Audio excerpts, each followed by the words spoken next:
Well, we had a little bit of a hiccup there, but it looks like we're back to the game. Internet may have had a little bit of a glitch, but we're back to it, ladies and gentlemen. Hopefully everybody is has beat it back. Stream seems like it's slowly picking back up. Stream will be right back. Had a little hiccup. That's loading now, so it should come back up in just a second. When it's got a little loading thing, that means that it's starting back up.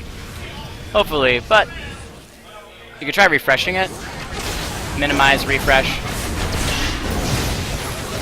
In the meantime, Vi moving in is going to do some damage onto the rest of the red team here. Nautilus trying to tank away, knocking both the LeBlanc back.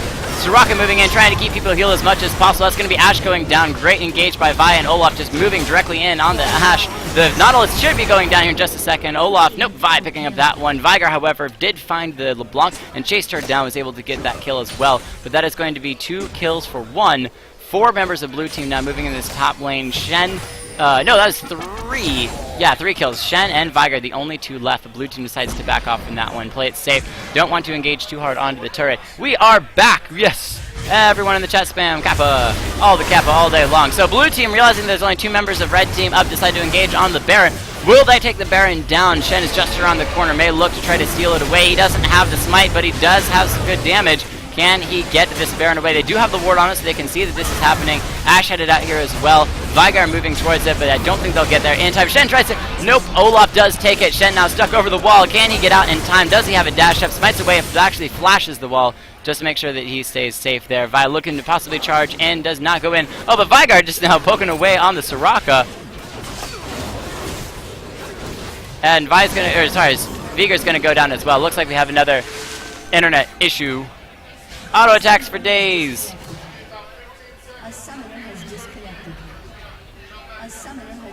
There we go. We paused the game as everyone disconnected and then should be loading right back in. This is the internet hiccup that we had. And again, this is the first game of the day. We're still working out some kinks. So, but what a game so far. 17 kills to 14. 52k gold to 49k gold. Look at that. Even gold across the board on the top. Yeah, we should pause, no problem. Yeah, we got the game paused. Somebody's going to be jumping back in and continuing that. But Inertia with the advantage. There's that reconnecting. Look at that. Brrr, everyone has reconnected, and that's what we're hoping for. And that game will get unpaused here in just a second. So a couple kills going down there, unfortunately, in the advantage of Inertia team. But these things do happen. Can anyone say that they've had worse in a ranked game? I don't think so.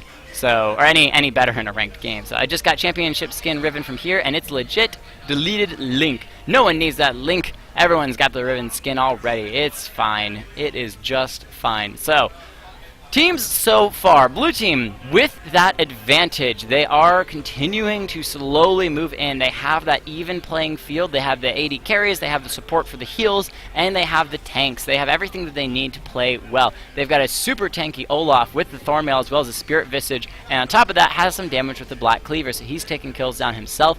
They have the tanky Vi with the Giant's Belt as well as the Spectre's Cowl, and so she is going to be tanky on top of deals plenty of damage herself. But then you have those damage dealers, LeBlanc and Ezreal, being able to get in, get out, get a lot of damage on the enemy team. And last but not least, the healing Soraka, who has all of these utility items, looking for the, or has the, Talisman of Ascension for the speed boost and the Aegis of Legion for those shields. So looking for those AoE boosts that will help her team out completely.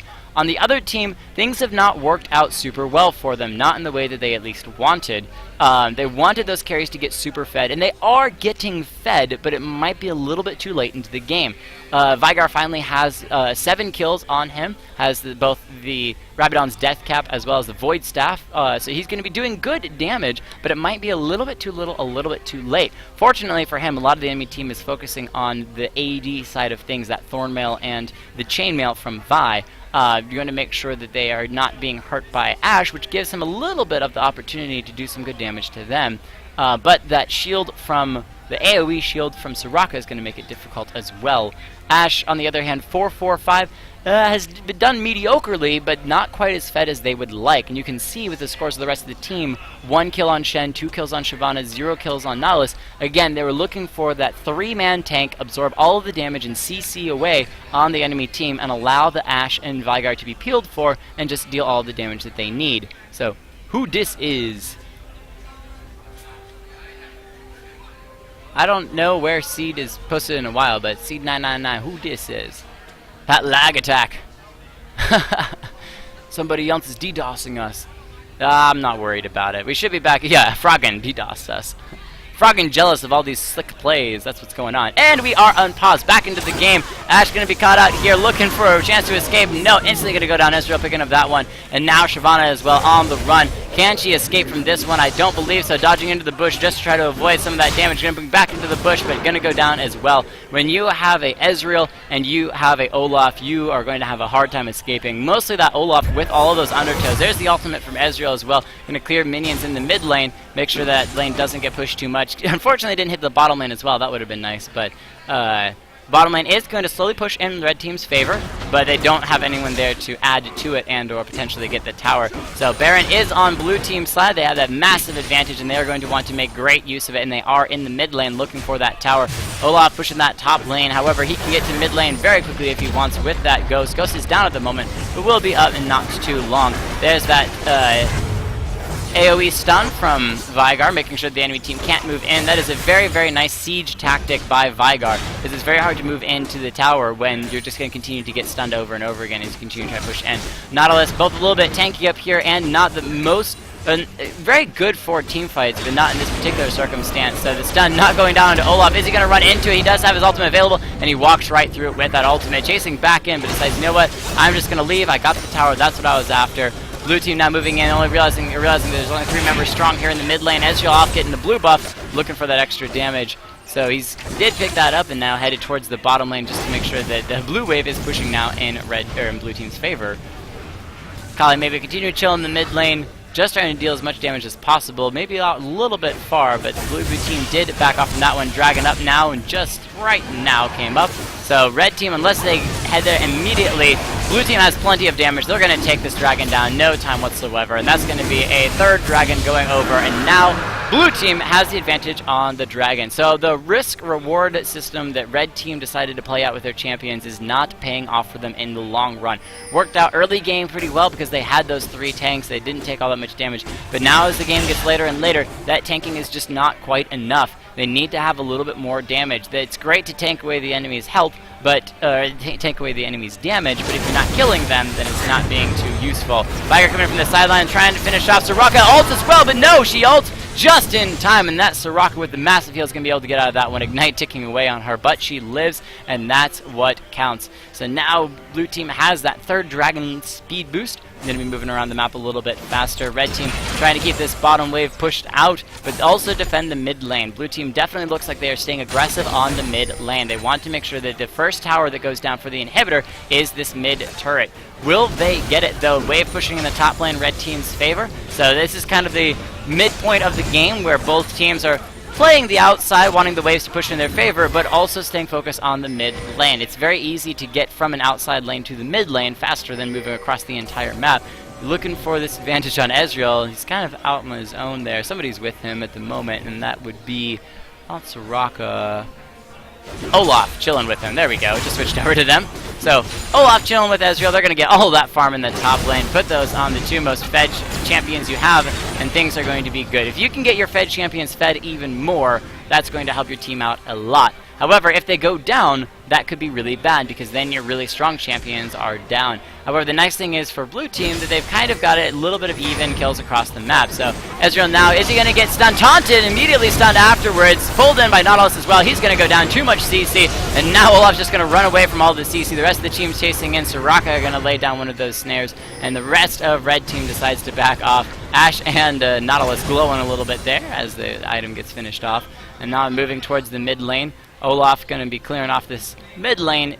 Red team now, they did pick off the Ezreal. It would be good for them to push at least somewhere, but there is that blue wave pushing in the bottom lane, so it doesn't look like they're going to do that. Dragon and Baron not going to be up for a while yet, so they didn't really have any advantage to push other than potentially a tower, but I guess they did not want to fight that one. It would have been good to, because it would have been a 5v4, but Shen now backing in that top lane. Cleared a wave a little bit before going back out. What'd you miss? Not a whole lot, but the game is still going. 19 to 15, almost 40 minutes in. Blue team with a significant advantage, about 4,000 gold, but red team not too far behind. Always staying just in range of being able to turn the game around. All it takes is one team fight to determine a game. That team fight has not been yet, but could be at any point. 6 towers over in the favor of blue team. They've not been able to crack the base of red team yet. That Veigar AoE stun just being a little too effective at stopping the sieging, and the rest of the team with enough wave clear. The volley from Ashe making sure that they don't have the minion advantage. That Baron buff was kind of burned during some of the lag, but it will be back up here in about another minute and a half.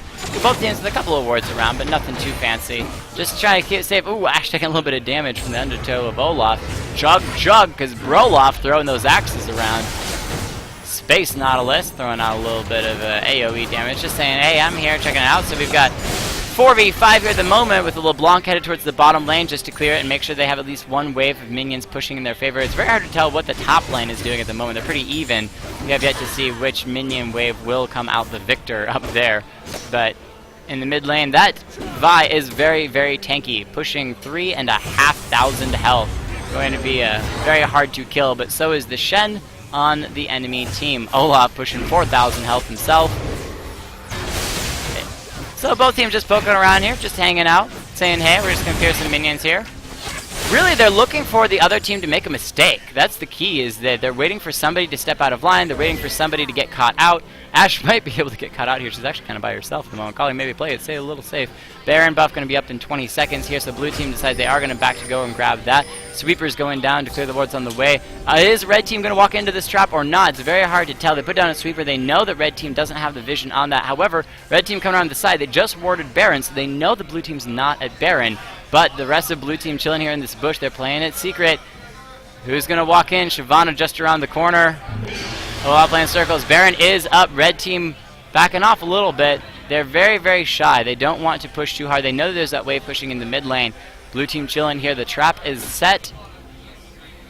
And they're just going to go for Baron. So red team, now they see blue team headed in. They realize the blue team is hiding in that bush. But will they get there in time? This Baron buff is losing health very, very quickly. Already down to a quarter of that health there. Red team just off to this side. Will they engage or will they wait for the Baron to go off? No, there's a fight going over onto this side. Assault and battery onto Ashe. She's already half health, trying to back off from that one. But the CC onto Vi. Will that keep her out? The flash. She flashes this well over here. Shyvana leaping over the wall. Blue team on the opposite side. Can they get this Vi down in time? She is going to be able to charge out of that one. The rest of red team now looking pretty damaged, down to half health there. Blue team with Soraka healing everybody up, but red team is not through yet. They still want to fight for this Baron. They know that it's very critical. Shen being right in the middle of the front lines, trying to be able to taunt as many people as possible. Vi looking for another jump onto Ashe, but doesn't have assault and battery. Great stun there onto two members of blue team there. The ultimate knocking Veigar Ezreal down very low health. LeBlanc gets picked off. Ashe picking off that one. Calling baby now turning on to APN. Slick. Will he go down? The shield keeping Vi belong just a little bit longer, but Vi finally does go down to the Shyvana. Ezreal now poking away onto Shen, but not going to be doing a whole lot of damage. Shen might just turn on him. There he goes.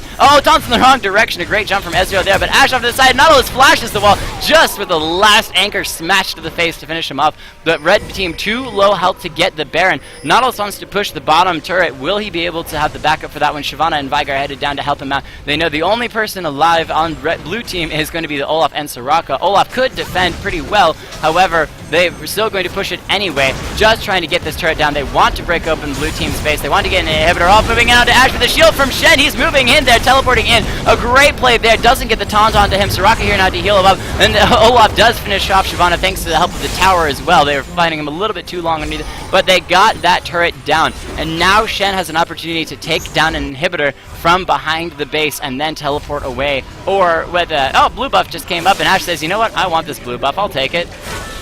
However, that means that she's going to be left kind of on her own devices. No, Veigar decides to stick around and play it safe as well. make sure that the Ashe does get taken. Is she going to go ahead and recall there? Olaf actually teleports to the top. Gets get knocked up, but not in time. So both bases have been broken open. A great play by Zelda teleporting into the bottom lane there, and now he's moving away. Does either team have the CC to stop him? Undertow slowing both of them. Shen decides not to continue the chase, and so now that it is an open inhibitor for both teams. 20 kills to 18. This game just continues to get more and more tense. Dragon is up and alive. Vi moving there, making the way. Olaf wants the blue buff. Will he be able to get it? Oh no, it's Lubu going to find him. There's the taunt on him. Who's going to get the blue buff? And it is Olaf with the last Q going to finish that off. And now charging away with the ultimate, but she goes right back into it. That is a very, very tanky Shen. The slows from Ashe just too much. Great taunts on both of them, and Shen picks that one up with the help of the Veigar ultimate. And now Zelda might be going down here. Doesn't have his ultimate anymore, and that's 4 members of red team right here for the Dragon. So great play there, picking off 2 members of blue team and picking off the Dragon as well. The slows and the taunts from Shen just being super, super good to help the team push in. And that's going to be a 3rd Dragon, tying up the Dragons between both teams. Blue team a little bit too slow. The rest of the 3 that were there before being able to get off. So now red team could try to push an advantage and head directly towards that top inhibitor or backing off. Snare going down onto Shen. He's just going to back off from that one. He's not worried about the damage. LeBlanc does do significant damage, just not to him because he's so tanky. Ashe pushing in the bottom lane. So rather than going for that open inhibitor in the top lane, having to push the minions all the way back, they're having Ashe push the bottom lane, keeping this mid lane busy, but they could just rotate towards the bottom lane and take that tower once Ashe gets the minions pushed up towards the tower. Great taunt there onto Ezreal, but he gets the jump at the last second anyway, and so the rest of red team now moving out. Blue team trying to just get a little bit of poke and keep red team off the tower, and they're doing that effectively, but in the meantime, Ashe, and now Nautilus joining her, is pushing that bottom turret, and they should be able to get it if there isn't too much people fighting them. Vi now showing up, going to jump in onto the Ashe before backing off. Ashe now having free reign to poke Vi as much as possible, but decides instead to back off. As red team had to back off in the mid lane, don't want blue team collapsing down on them, they're going to back off and make sure they don't get collapsed upon. Dragon down, Baron is up and still available, I'm pretty sure. Because at least his icon's on the map, but it doesn't say live in the top left corner of the screen. Regardless, they are going to be backing off on that one. Shen already back. Good one to first back because he has that ultimate to jump in if a teamfight does break out while he is back. Ashe going to go ahead and recall in the bush just off to the side. No wards there to spy her. And 4-member strong blue team now moving in on this middle inhibitor once again. Now they could very quickly rotate towards the bottom and grab that open inhibitor down there. But again, the middle inhibitor is one of the best inhibitors because the super minions will push faster than the outer lanes. Rather than having to go all the way around the outside of the map, they can just go straight down the middle of the map. And so super minions pushing the mid lane definitely keeps the enemy team stuck in their base. But now red team coming around the outside. LeBlanc just off to the side might be caught up by Shen. He's going to taunt her. There's the stun immediately by Veigar. The ultimate, and he is gone. Insta-burst out of here, so that's the AP carry for blue team down. However, remember, the blue team still has plenty of damage if a fight is to break out, and Veigar is all the way back towards the base. Now Olaf gonna undertow slow some people. Shen moving in. Here the Banshee's Veil has been popped, looking to jump onto Soraka. She's got the speed boost. She's moving away. Olaf is the great. There's the Enchanted Crystal Arrow onto Soraka. Will she go down? Shyvana moving straight in, wants those kills out of there. The ultimate has already been used. Assault and Battery from Vi onto Shyvana, just keeping her down. That's Soraka going down. Now Olaf being pulled by Nautilus, a great thing. However, he has the Guardian's Angel, so he's gonna have to be killed twice. Now that's killed once. Ashe waiting just on his dead body. Everyone chilling out here. There's the sun immediately up, and he gets caught, and he's going to go down as well. Red team effectively picking off member after member after member, and now this should be a free Dragon. Ezreal's already used... No, he has not used the ultimate, or has used it previously, and now has it again. The Ezreal ultimate is pretty fast, so he's going to be trying to snipe that. Will he get it in time, though? Red team now looking to pick it off, and no. There's that ultimate flying through the last second, but fast backs for everyone. Let's all go get some fast food back in the base before moving back out, as everyone has speed boost now. Love the home guards on several members of the team, making sure that in case they get pushed to their base, they have it anyway. So everyone back at the base, healing up, grabbing some new big items for the team. Soraka wants to stay tanky, grabbing a Warmong's armor just to make sure. Infinity Edge and a Bloodthirster finished off for the Ezreal. Super damage there. Abyssal Scepter finished off for LeBlanc, making sure that any AP, including Ezreal's AP, goes through the enemy team's defenses. Veigar finishing off with Zanya, so he's going to be harder to kill with that, as well as the rest of the team getting a little more tanky, but they're moving in onto this turret now. Big D9 just going to immediately just punch the turret down. The rest of the team looking for a little bit of poke, not going to get too much. They get the tower, that's what they want. Ashe now moving in. She's a little bit late to the party, but that's fine. Shen in the top lane, going to be pushing that as well. They want to have that open inhibitor go down, and Ashe headed in to carry. They're going to get the stun onto Ezreal, but nothing much more than that. LeBlanc, very low health, is going to get out with a quarter health to her. Vi very, very tanky in the mid lane, just trying to keep everybody up. But Ashe now shows up. Look at those crits on Ezreal, taking out chunks of his health. The rest of the team still hanging out here. 4 members of red team, 4 members of blue team. LeBlanc had to back at the base, but you have these super minions with the Baron buff pushing the tower. Blue team now looking at trying to engage. Who is going to win this? It is just a siege war as Shen continues to push the top lane. These big minions continue to batter away at the tower. That's one of the nice things about having the Baron buff is all you have to do is focus on the small minions and the people, and those big minions will, with the Baron buff, just push in all day long. Shen continuing to move in towards the inhibitor, but now headed towards the rest of the team here. Can he really be caught out? He has the Banshee's Veil to stop anything like the Undertow from hitting him, but he's just going to dash away from that one. These minions, all that minion wave gone as the blue team picks it up. Red team not really here for the advantage of being able to pick it up. Ashe actually back. Oh, but there's going to be a LeBlanc bursted down again. Vigar picking up that one. Now Ezreal CC'd. He's knocked up in the air. Will he go down? Slayer flashes off to the side. A nice assault and battery, keeping Shyvana from picking that one up. And now they pick off the Shyvana. Blue team picking up that one. Everyone's stunned, but that's alright. They're all going to make it out anyway. Ashe did back to go and clear the bottom wave, so she wasn't there for any of those fighting, which is one of the reasons why Shyvana went down. Vigar low health as well, going to be forced to back off of that one. However, they did it not at a bad time. Dragon will be up in about 50 seconds. However, everyone could be healed and back. No, Shyvana actually has a 58-second timer on her, so she will be chilling at the base for quite some time yet before she comes back up. So blue team probably will be able to get this dragon without the tank of Shyvana, but otherwise, are they going to push the base, or are they going to try to go for that inhibitor? That's an interesting thing, is both teams haven't really worried about the open inhibitor, have more focused on those mid-lane towers. They want those towers down, they want those inhibitors down. The open inhibitor on top and bottom really haven't affected them too much, but it looks like 4-man strong. They are going to try to stop this dragon. 14 seconds on the dragon counter. They are going to walk through a ward there. Ezreal guys see him, pokes away.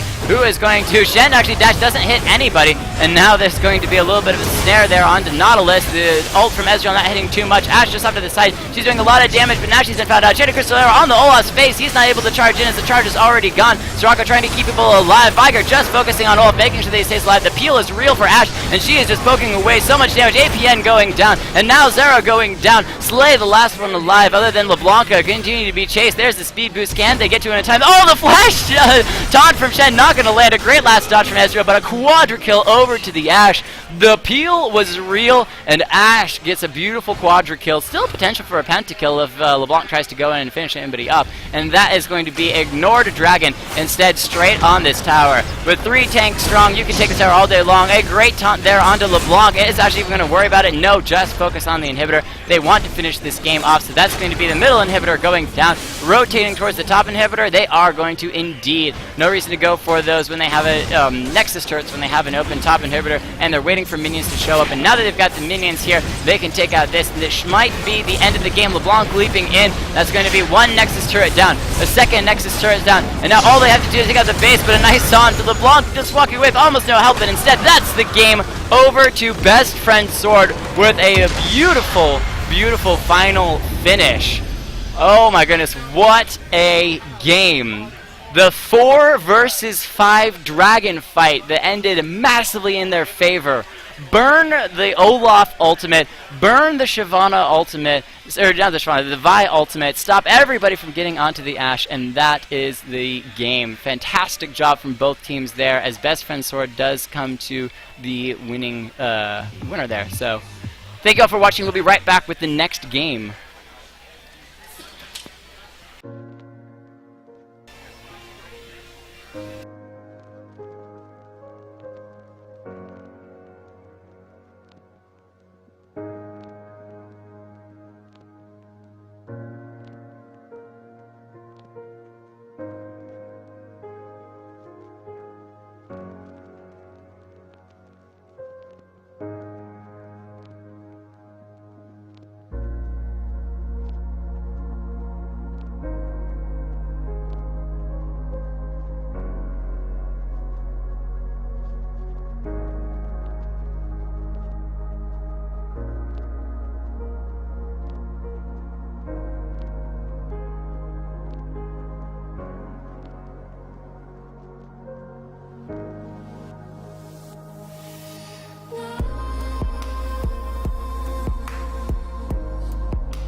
It's calling out.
It's calling out.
Right. Well, ladies and gentlemen, welcome back. We are into game 2 of the day. This is going to be Seed versus Dank Memes, which is going to be an awesome game just because of the names themselves.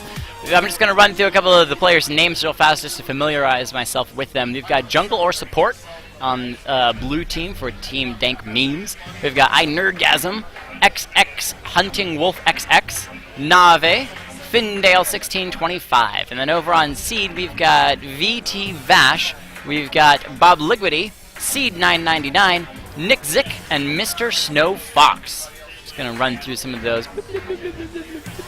Alright, just trying to familiarize myself with that so that way I can use the names during the game. But it's going to be awesome. Why don't you use Gold or Mino, lol, in case you didn't know what it is. I have no idea what it is, Water Gorge, but thank you for throwing that out there anyway. So, Be Fun 977 trying to send us ribbon skins because they're legit, I guess. Darius, Skarner, and a bunch of these others. I'm going to run through them real fast. Darius being banned out, he was one of those champions that was really, really nerfed and then really heavily buffed, so he's really strong. And we're going to, ooh, I need to actually knock down the music just a little bit. We've got some pretty loud music. There we go, knock that down a little bit.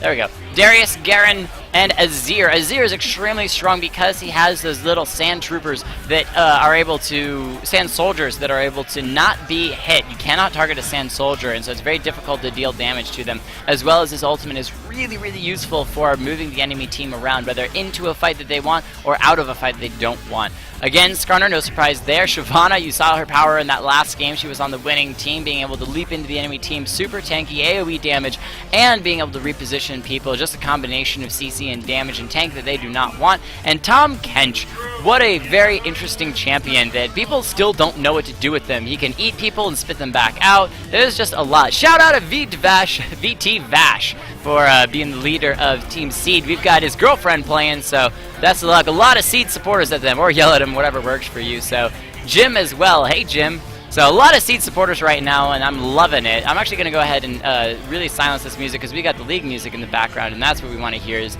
the epic League music. So, jungler support, picking up the support.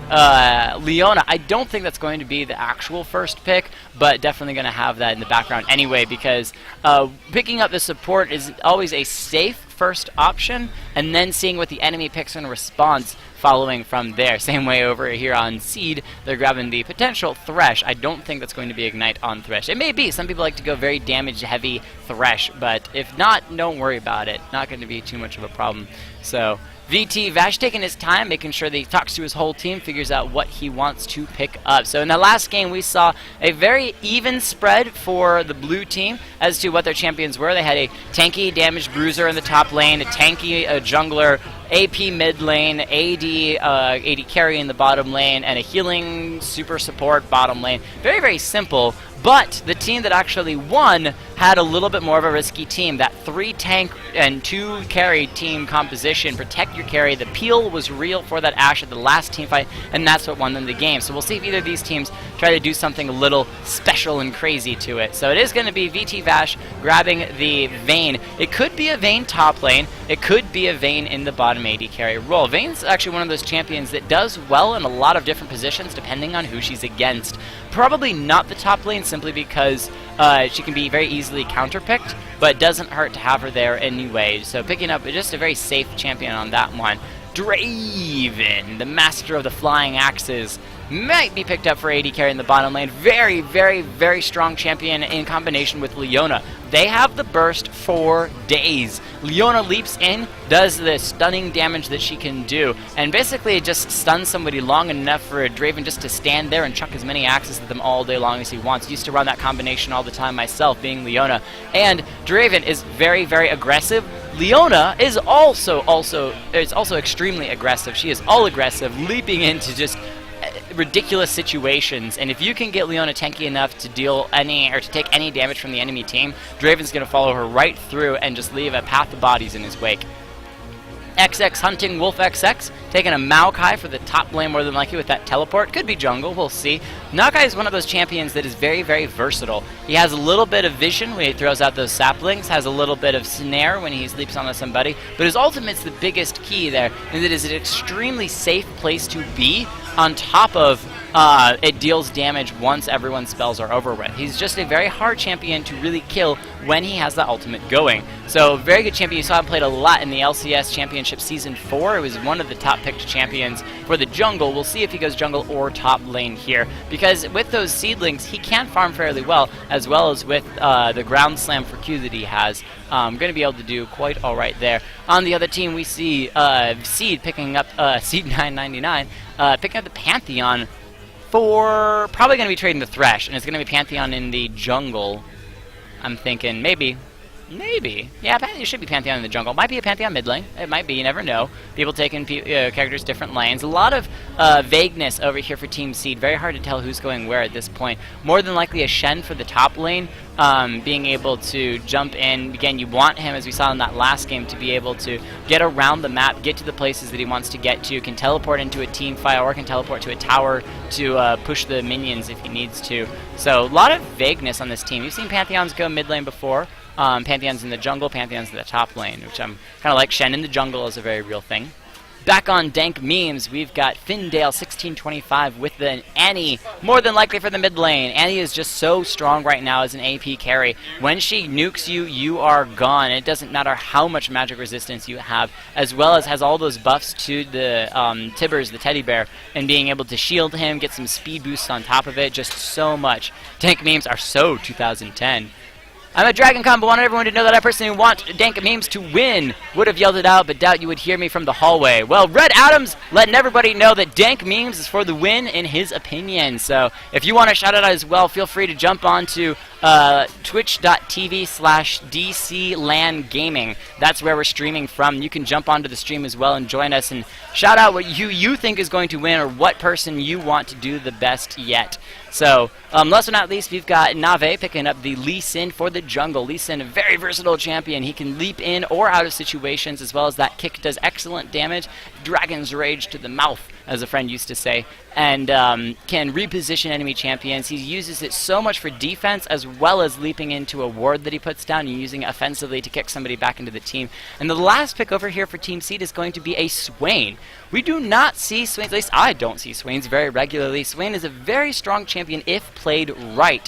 The key with him is that he gets very tanky. It's very hard to kill him, especially when he has that bird form going. He's going to be dealing a lot of damage, but more so than that, have a ton of spell vamp to steal a lot of health back. And especially if he can get the snare down onto the Annie before she's able to get in range. Annie is a very short-range champion. Her spells are very short-range, so he's going to be able to do a good bit of damage to them. So, with our 3 minutes ticking down, I'm going to run through everyone and their positions really fast here. We've got jungle or support is going to be taking that support position in the bottom lane, Leona. We've got iNerdgasm taking the Draven in the bottom lane AD carry role. XX hunting Wolf XX with the Maokai in the top lane. Nave taking Lee Sin in the jungle. And Findale1625 with the Annie in the mid lane. Says the stream is not working. Oh, the stream's working for everyone else on LAN, so I'm going to keep going with them. VT Vash taking the Shen in the top lane, and Bob Liggety for the Swain in the mid lane. Seed999 with the Thresh support in the bottom lane role, and Nizik, I gotta remember that, Nizik with the Vayne in the bottom lane AD carry role, taking the Cleanse to make sure she can get out of anybody's CC, especially with the Leona. That's going to become super, super helpful. And last but not least, Mr. Snowfox with the Pantheon in the jungle. Called it before Team Seed. Let's see what you guys said in the chat. Go Seed, crush your enemies, see them driven before you hear the lamentations of their women. Who else here is for Seed? Lol. I work with him, so by default he's required to win. If he does not win, Nekotome is going to fire him. He's not allowed back to work if he doesn't win. So Seed, you've got a lot of pressure on you. A lot of pressure on you. Lurking Assassin, welcome. Takimobo, Takimbo, Team Seed 2015, and Red Adams is back. Lol, want to bet on it? Alright, what do you want? So we're doing some betting here in the chat. I'm going to bet, let's see, I'll bet 10 push-ups. I'll bet 20 push-ups that Seed wins. 20 push-ups for Seed if 20 push-ups if Seed loses. So if Seed wins, then I don't have to do push-ups. If Seed loses, then I'll have to do 20 push-ups. And I'll do it on camera too. You'll be able to see me and everything. But I don't know. There's just a lot of support for Team Seed. But I love Red Adams. Super, super supportive of Dank Memes. Dank Memes for life all the way. Anyway, let's talk about these teams real fast here. So we've got a lot of burst damage here for Dank Memes. They've got the Draven. They've got the Annie. Even the Lee Sin kick is just going to be dealing a ton of damage really, really fast. They want to get in, get out, and win the game. They don't need the game to drag on super long, especially because a Vayne on Team Seed is going to get super tanky late, or not super tanky, but just super, super damage dealing late game. You want to be safe. You don't want to drag the game onto a 45-minute game like the last game, because otherwise Seed has a very, very strong chance of winning. So play it safe, be careful, get in, do some kills, and get out. Especially with a Shen and Swain as well, they are going to late game be able to walk through so much of the enemy team. Pantheon with the CC, Thresh with the CC as well, lots of CC, so get your dodging summoner skills up because, or champion abilities, that's what I'm trying to say, words are caught in my mouth. Get ready to dodge some CC because we got lots of it flying around this game. Welcome to League of Legends DragonCon Mania, streamed live right here from DragonCon. And my camera's not working. Woo! We can fix that here right now by just going over to here and just doing one of these. Refresh. Okay. And hey, is it working? Is it not working? Is it working? Is it not working? Ooh, it is really, really big. It's working. It's just really big. I gotta shrink it down. So we're gonna do position, reset size. And, alright, well, let's just shrink it down ourselves. Come back. Come back. You guys don't need to see my face, do you? My face isn't all that beautiful anyway, so hello, everyone. Whoop. Hey, I'm just going to cover the map. Is everyone cool with that? Cool, we'll just cover the map up. I'm kidding. There we go. Boom! Everyone can see me now. Alright, we are back to the game. Let's go ahead and move everyone in the correct positions as we are into game 2 of the day. Dank Memes versus Seed. Which team will come out into the lead once again? The heavy burst team or the team just looking for a solid game beginning to end? We're going to have Swain in the mid lane, in the top lane Shen, Pantheon in the jungle with Vayne and whoop, I'm putting people in the wrong position. There we go. Vayne and Thresh in the bottom lane support and AD carry roles. We've got Leona in the bottom lane support with Draven next to her. In the mid lane, we're going to have Annie heading on head-to-head versus Swain with Maokai in the top lane and Lee Sin in the jungle. Any surprising picks for anybody with the items? Nobody buying anything too crazy. Thresh did happen to get an extra potion, a mana potion, as he grabbed, which is not really a surprise, but you do know that means he'll be throwing out a lot of hooks, or at least going to be throwing a lot of abilities, and so wants to have that mana potion to keep things going. Leona, unsurprisingly, picking up that relic shield, moving towards the face of the mountain, wants to have as much support as possible for Draven. Those heals going to be super effective for her. So nobody advanced too fast into the enemy jungle. Everyone kind of playing their positions. We do see over here, actually, if you check it out, a little bit of a ward here. Somebody, I feel it was the Shen, walked all the way down here, tossed a ward down towards the blue buff, and then headed back up. We also have that ward there from probably Swain. So a lot of wards there in the enemy team jungle and or river by red team, making sure that they keep some vision. That one just went down. To keep some vision on the enemy blue team wherever they go. So Seed already playing slightly on the aggressive. Could have been caught up with any of those deep wards, but safely made it out of that one. So Annie throwing out a Q. First blood of the game. Not really, just first damage of the game goes over to Annie on that one. Lee Sin getting some help from the bottom team, as well as Pantheon on top of that as well. I'm going to go ahead and jump down here and check our sound, because we don't want League to be too loud. We want everybody to be able to hear what's going on without it drowning out everything. So Swain taking a little bit of damage from Annie, but just poking each other back in the mid lane. Started with that damage over time. The DPS is going to be doing a lot of eating away at Annie's health over time, which is really good for harassing her down. So Nergasm getting a little bit of damage onto Vayne. So it looks like a lot of these AD carries. Oh, Lee Sin in the meantime got executed on red buff. He died on red buff. Okay, alright, well that happens, I guess. Red buff burns away, so Lee Sin did go down to red buff. Didn't even use any of the health potions that he had. Stun there onto Swain, however he's going to get a lot of the damage back onto Findale. Throws out one last Q, and he does before Swain backs off from that one. In the bottom lane, they're just going to be farming minions. They were doing a lot of damage to each other, just testing the waters and seeing what their damage is. Pretty much everyone does it in every game, is they poke away for a little short bit just to see what their damage is on the enemy champions, see what their runes and masteries are, just kind of figure out what those are before the game continues. And now we're back to the farming phase. Neither champion really getting too much of an advantage there, but that death from Lee Sin will hurt him a lot. Let's actually go and check on him right now. So he didn't lose red buff. That's a very good thing for him, is he didn't lose the red buff when he died. He was still able to pick that up, so his experience is still there, but the time on his farming will be much harder to deal with, so he's going to have a much more difficult, let me move my mouse there, much more difficult time in getting the farm, as Pantheon already has an advantage over him, both in farm and speed through the jungle. Headed towards the top lane. Is he going to try to jump on Maokai? Maokai is full health, so unlikely he's going to try and engage on that, but may do it anyway. There is a ward down. Maokai put a nice ward. Pantheon's going to be moving in. Let's actually go ahead and check that out. But no, in the mid lane, Swain get a lot of damage. Did he ignite the damage over time? First blood over to Swain. While in the top lane, Pantheon does there get the jump onto Maokai as he red buff ticking away as well, but Swain with a great grab. Leona moving in the bottom lane, not going to get too many stuns down, but Vayne is hurting for sure. Down to 300 health there, continuing to poke away at the minions, trying to lifesteal a little bit back with the Doran's Blade. Make sure that she stays healthy. Potion sticking away as well. The Thresh Hook not going to land on Draven, which is the one that they want for sure. But Leona going ahead, and she started with a sweeper. Great job there to clear those wards that Thresh is going to be putting down. Make sure that the team has a great engage for Lee Sin if they decide that they want it. Maokai still sticking around in that top lane, continuing to farm away. He wasn't even worried about that Pantheon gank. Said, dude, I have way too much health for you. I'm not worried about it. I lost a little bit of mana, but that is quite alright. So don't try. Hearthstone's bad. Better than you. The only winning move is not playing at all. Play Quake instead. Yes, play Quake, everyone. I'm kidding. League of Legends is awesome. Which is why we're shoutcasting a tournament of it. So Leona's chilling in the bottom lane. She does have one of those procs of the Relic Shield ready to heal Draven, but he doesn't really need it, so he's just going to allow him to continue to farm up.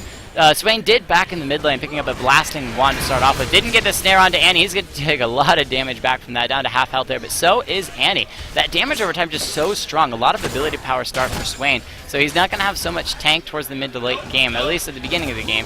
Has a lot of damage instead, but Annie does have the advantage over farm. 21 farm to 16, so still doing well despite having died early game. Assist, no, not assist. Assist didn't go to anybody for either one of them. It was a single hit. There, great snare again onto Findale. Swain wants him to Lee Sin here for the protection.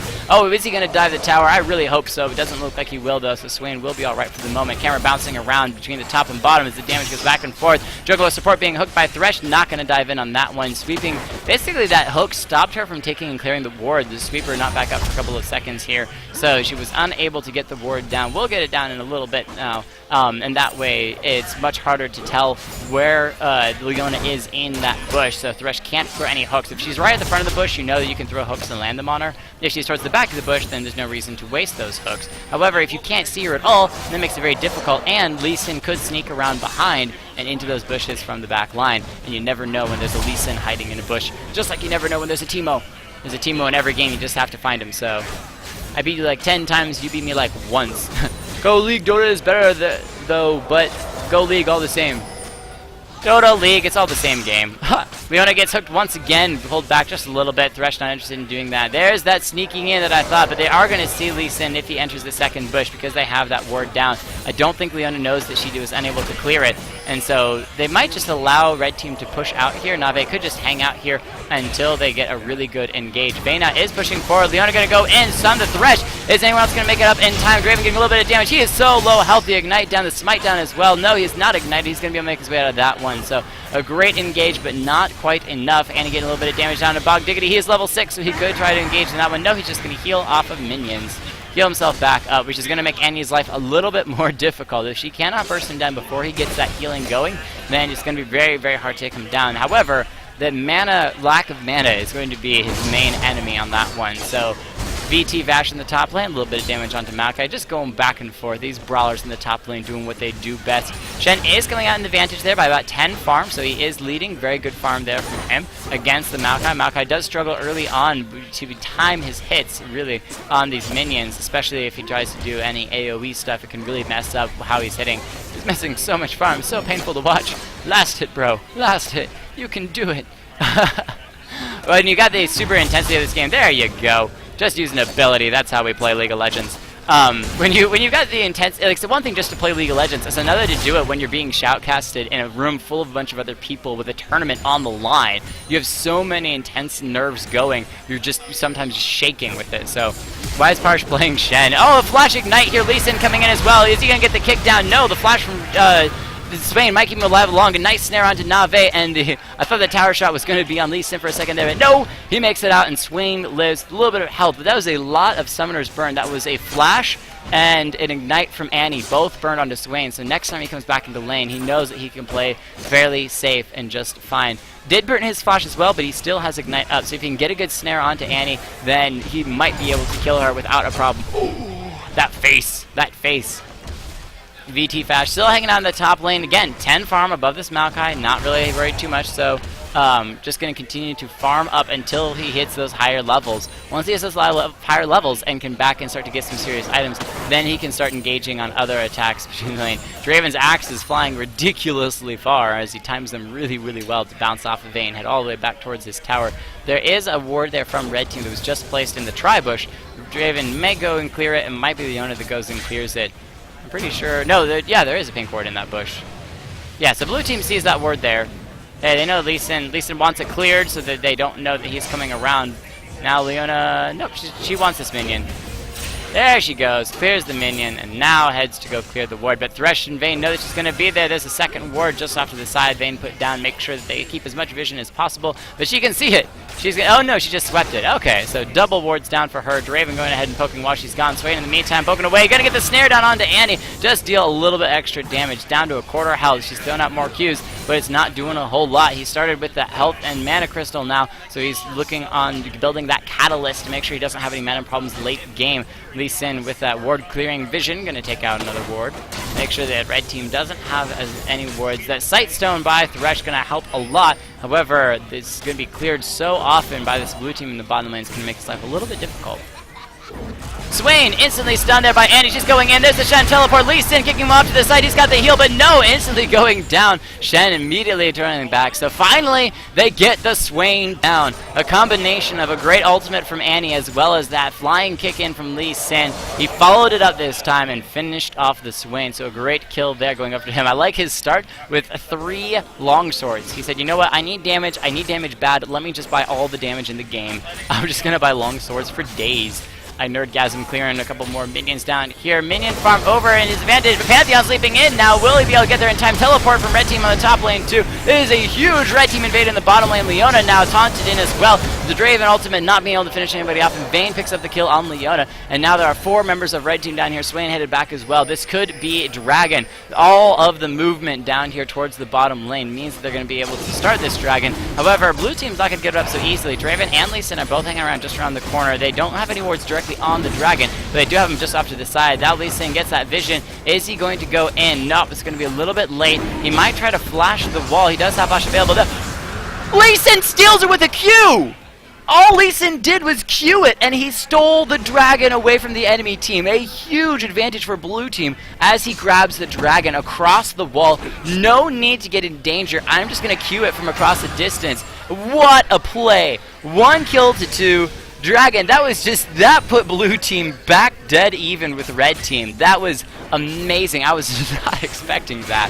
Vayne moving in now, taking a lot of damage. Right, Nerdgasm dodging the flying whirling blades. Leona trying to Q in, but the damage from Draven way too strong, and I Nerdgasm picks up 1. Vayne just a little bit too pulled out. Didn't get the lantern from Thresh, didn't get out in time, and now Hunting Wolf just continuing to chill in that top lane, continuing to deal damage. So, oh hey guys, Sean's so bad as a jungler. Nice smite, Sean.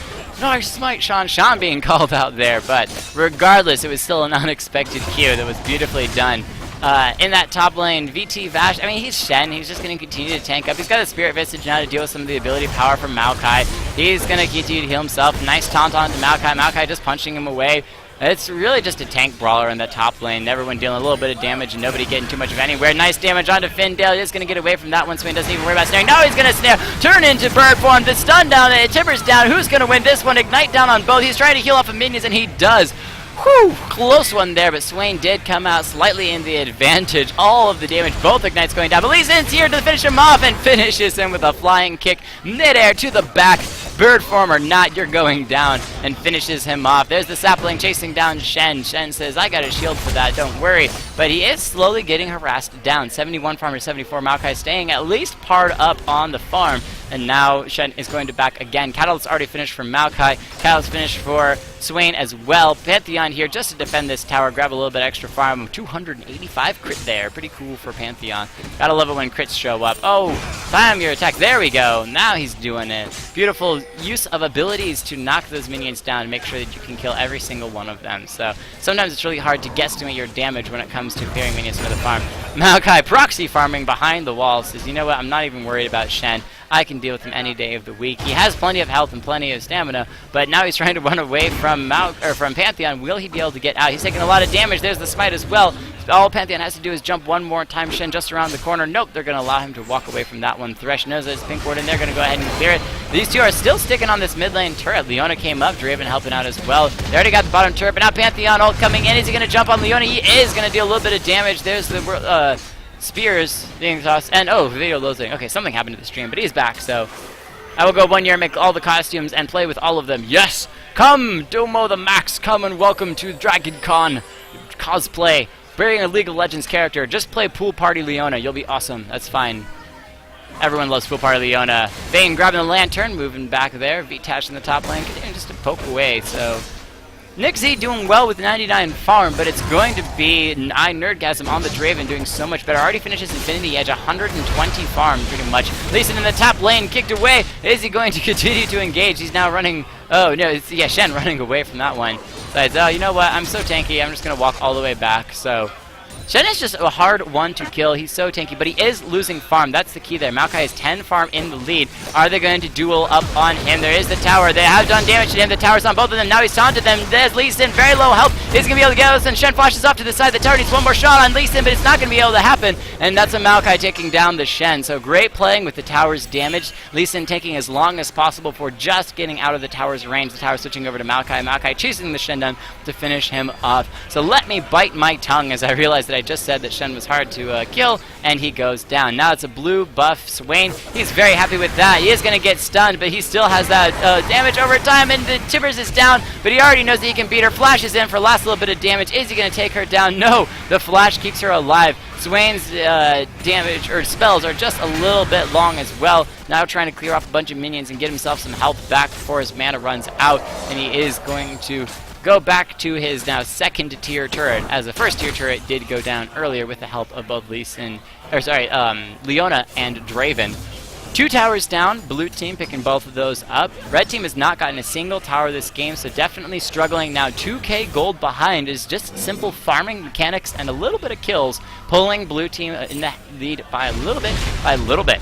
Lee Sin seems to have finally made up for his execute early game. We'll forgive him for that, as he is now 2-1 back into the game, flying around the map, throwing out these kicks all over the place and making sure that his team gets ahead as much as possible. Obligatory promotion. Promotion for everyone.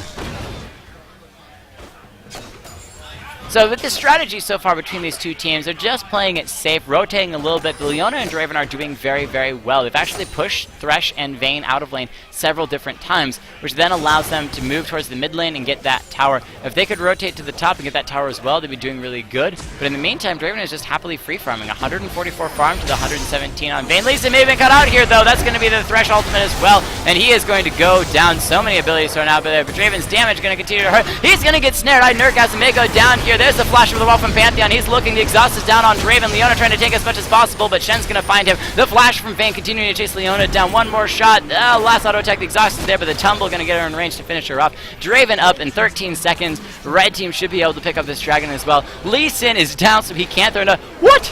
What? Gromp too strong. Gromp finishes the Thresh off with almost 150 health. I guess Thresh not too strong when it comes to Gromp attacks. And now they're going to be turning around. Red team grabbing this dragon. They want this Scuttlebug. Oh, they did get it. Okay, I was about to say, what? They did get the Scuttlebug with the red buff damage over time. And that's going to give them a little bit of speed boost if blue team decides to immediately come back from the base. But nope, they're going to be able to take this dragon down. Annie just off to the side. No chance to be able to take the dragon down. So dragon for each team, one at a time. In the top lane, there's a teleport from Shen, making sure he comes back just in time to stop Maokai from taking down the tower, finishing off little by little, continuing to farm up these minions. He is about 20 farm behind, but he's been very, very helpful for his team. There's the immediate Tibbers onto Swain. Man, he might get the burst that she wants. She started before Swain had anything, and boom, Swain goes down. So the two of them just walking into each other. It's really whoever hits first, and Annie hits like a truck when she hits first, and so she decimated Swain. Pantheon now trying to defend the mid lane. Can he do it? Lee Sin, Q-Proc on him. He's going to jump onto Draven, just stop those damage from happening. Shield down on the minions if Pantheon wants to grab it, but the rest of the blue team decides to back off as Shen and Shen joined them. Vayne also showed up as well. Blue team now hanging around the mid lane. Draven headed towards the bottom lane, wants to make sure he clears as much farm as possible, continues to get super, super fed. Pink wards for everyone in everyone's pocket. We've got one on Thresh, one on the Draven, and Leona both as well as exceptional number of wards on everyone else. Rod of Ages finally finished for Swain, so he's going to be getting tanky over the course of the game, looking for Azania's next. Doesn't have boots, but again, when it's a who runs into each other first scenario, put that gold to use, get a little more damage. Your boots can come later. Blade of the Ruined King finished on Vayne, so people finally starting to get some of these bigger items. Rod of Ages also finished on the Maokai, so he's going to be dealing good damage and be tanky. That's one of the best items the Maokai can get early on in the game. Picking up a little extra magic resist versus the Swain.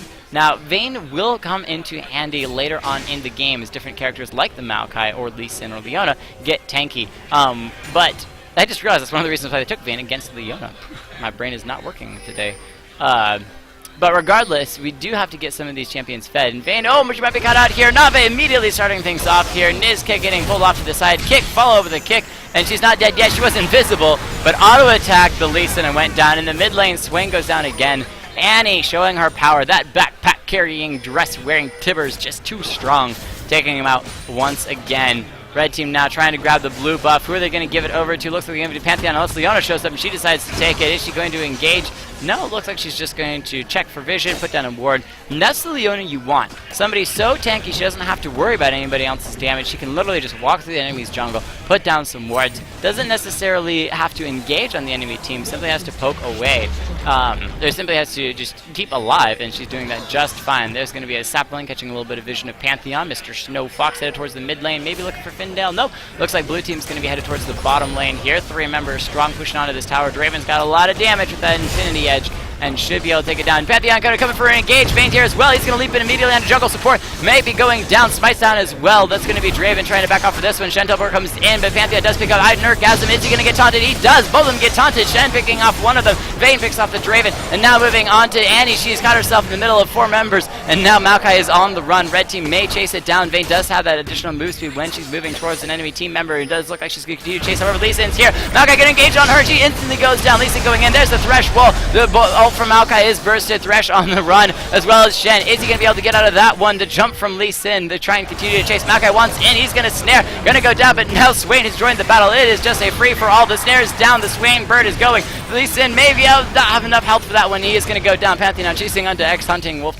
again. This Maokai is just so tanky. He has not died yet this game. On the other hand, neither has Pantheon, so both of these characters so incredibly strong. Pantheon says, I want my blue buff finally. Maokai just teleporting to the top lane to keep those minions from pushing. So the Draven ultimate actually stopped Thresh from backing. I don't think it hit Thresh, or if it did, he just moved to the side so that he didn't get hit on the second time when it came through and kill him.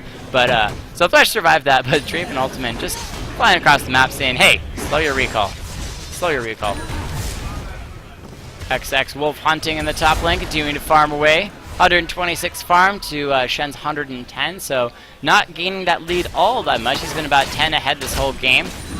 Vayne picking up red buff, making sure she's got that. Look at her strength, though. She is going to be a very, very difficult thing to deal with towards the later portion of the game. Picking up, I believe it is a static Shiv next, or a Phantom Dancer. It's hard to tell at this point. Only has the critical and movement speed from the Zeal. Haunting guys finish on Annie, so that way her damage does a little bit of extra damage on top of that. How much health does Swain, or so much gold? 1,400 or 500. So still just shy of that Zanya's needlessly large rod, but he's getting there. That's what he wants though, so that he can jump into a fight it out. Zanya's at the last second, and he can actually heal in bird form while Zanyazing. So as long as he's sitting in that bird form, he can heal away and then jump right back into it. So I believe in the seedlings though. The stream is lagging. I apologize for the lag. It's not much that I can do. We got a lot of people playing some games here, but it's awesome nonetheless. What sucks looking? This DragonCon hype is amazing. Yeah, DragonCon is awesome. They're playing Dota and watching this. Well, thank you for joining us. Red team now looking at being engaged upon. Blue team once in. Jungle support going to deal a lot of damage. There's the Maokai ultimate down. C999. I'll be taking here in just a second. Vayne off to the side, though. Lee Sin kicking her out of this team fight. Nergasm being chased by Vitash. And it is going to be the Pantheon who goes down first. Finally dying. The Vayne trying to get as much damage, but that is a very tanky Maokai. And picking them off one by one. The Draven ultimate out. Will it finish off anybody on the way back? No, it does not. However, that tower is going to go down. And blue team makes it out. 3 kills for nothing, moving in and finishing off the tower as well. Great plays there from blue team, picking off people. They got the Pantheon caught out and finished him off really fast before moving on to the rest of the team. And Lee Sin, definitely MVP in that particular fight because he pushed Vayne so far out of the fight, she only had Maokai to focus. And that was it. When she only had Maokai to focus, he was able to tank all of her damage and then happily move on the rest of the game. So very, very good there from blue team. Now 13-10, Dank Memes taking the lead and doing very, very well with it. The rest of blue team now, or 2 members strong, moving in towards the mid lane, just trying to grab the next couple of minions before they back. Draven now headed towards the back lane, or the base.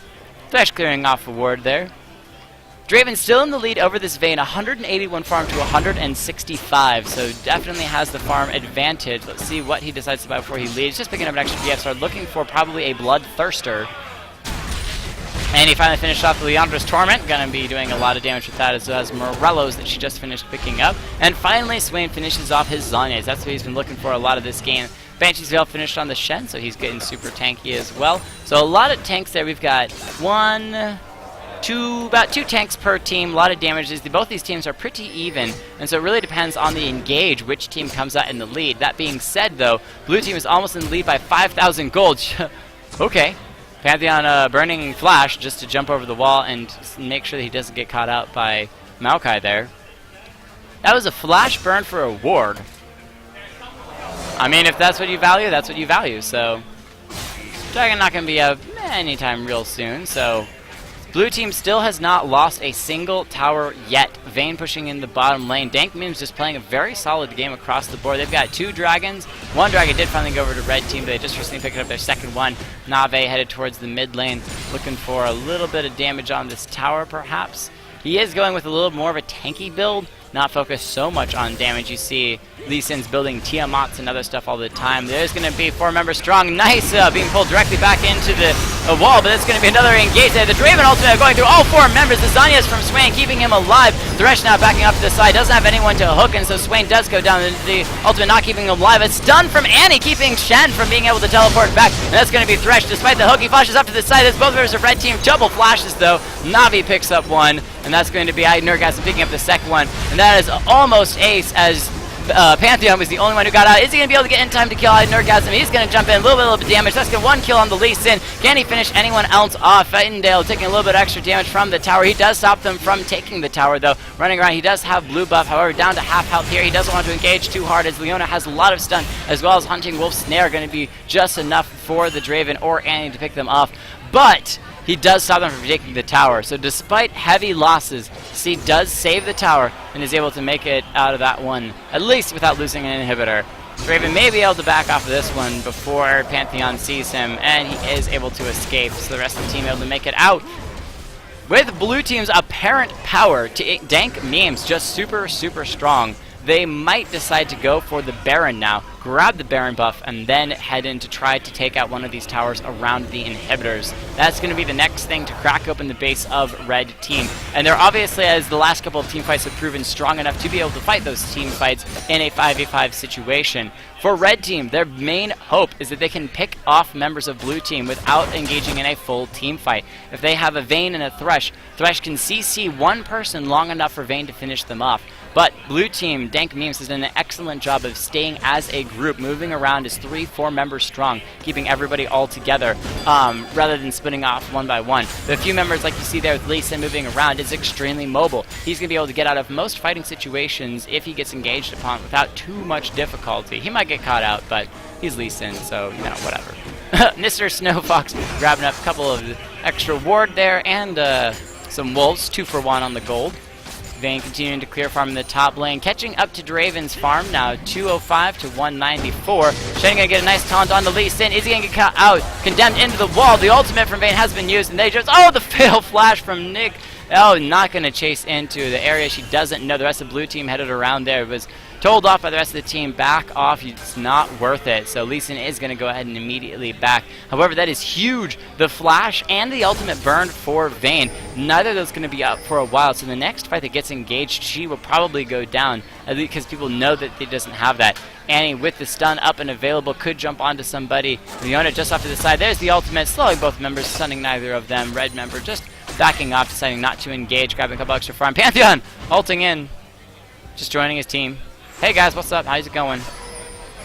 Is he? Oh, they jumps in, stuns for both of them, but now Vayne is onto this Annie, and the Dibber's down, doing half health, and instantly taking out another Q, and that's going to be 1-for-1, Vayne versus Annie, each of them being taken down in turn. The Baron is up, and both teams do want it, but they've both lost heavy damage dealers. Annie with the burst damage and Vayne from the ADC side of things. Draven now moving in, sees so many members of Red Team up there. I'm just going to take your tower all day long. That's no problem for me. Has both blades whirling away, and now going to moving on to an inhibitor. So that was a great thing for Blue Team, a great distraction there. Lee Sin wants to get a kick, and he's going to knock up the Thresh as well. The rest of Red Team moving in here. Draven just doing serious damage from the outside, burning away the damage. He has the red buff, so his axes are going to do a lot of damage, turning it onto the inhibitor. Red Team unsure of how to respond at this point. They want somebody to be able to go in, but they don't have the damage to follow it up. Vayne finally back in the live, but not here back in time, not joining the fight in time. So the rest of Blue Team now backing off. But no, they're going to head towards the bottom lane. They are not finished just yet. That's going to be the Banshee's Veil popped on the VT Vash. And the rest of the team now here just to clear these minions. Looks like Blue Team is going to not fight that 4v5 and back off. Annie was back at the base as she did go down earlier. Bought some new items and headed back out. Has the Void Staff, so she does even more damage. Who needs defense when you can take down somebody with two abilities? Dragon going down for Blue Team. That'll be their third Dragon of the game, mostly keeping it away from Red Team. And Dank Memes continues to lead the game. Now 18 kills to 12, 7,000 gold in the lead. That is more than 1,000 gold per champion, and they are very, very happy with it. Plenty of pink wards and wards around Baron. Red has a few in response, but Red generally has been playing on the defensive this whole game. They can't make the plays that they want. Every time that they try to engage, Blue Team responds. They have more people on the map moving around and getting in position for those team fights. Both teams, well, Blue Team more just getting ready around the Baron. They want to bait it out, I think, waiting for it to catch somebody on Red Team out. Red Team is pretty split up here. Vayne in the middle by herself. Swain towards the jungle on the bottom side. Annie picking up blue buff. That'll be really helpful for her. Who bet with me? Dang it, I forgot. I said I would do 20 push-ups if Dank Memes wins. So I'm prepared to do 20 push-ups if Dank Memes wins because that's awesome. Red Team clearing a ward there. They want to have as much vision on this Baron as possible. It makes it difficult when there's so many pinks by Blue Team down. Everyone just trying to get in positions. But again, see how Blue Team is really grouped solid. Red Team's already split themselves around the red buff wall.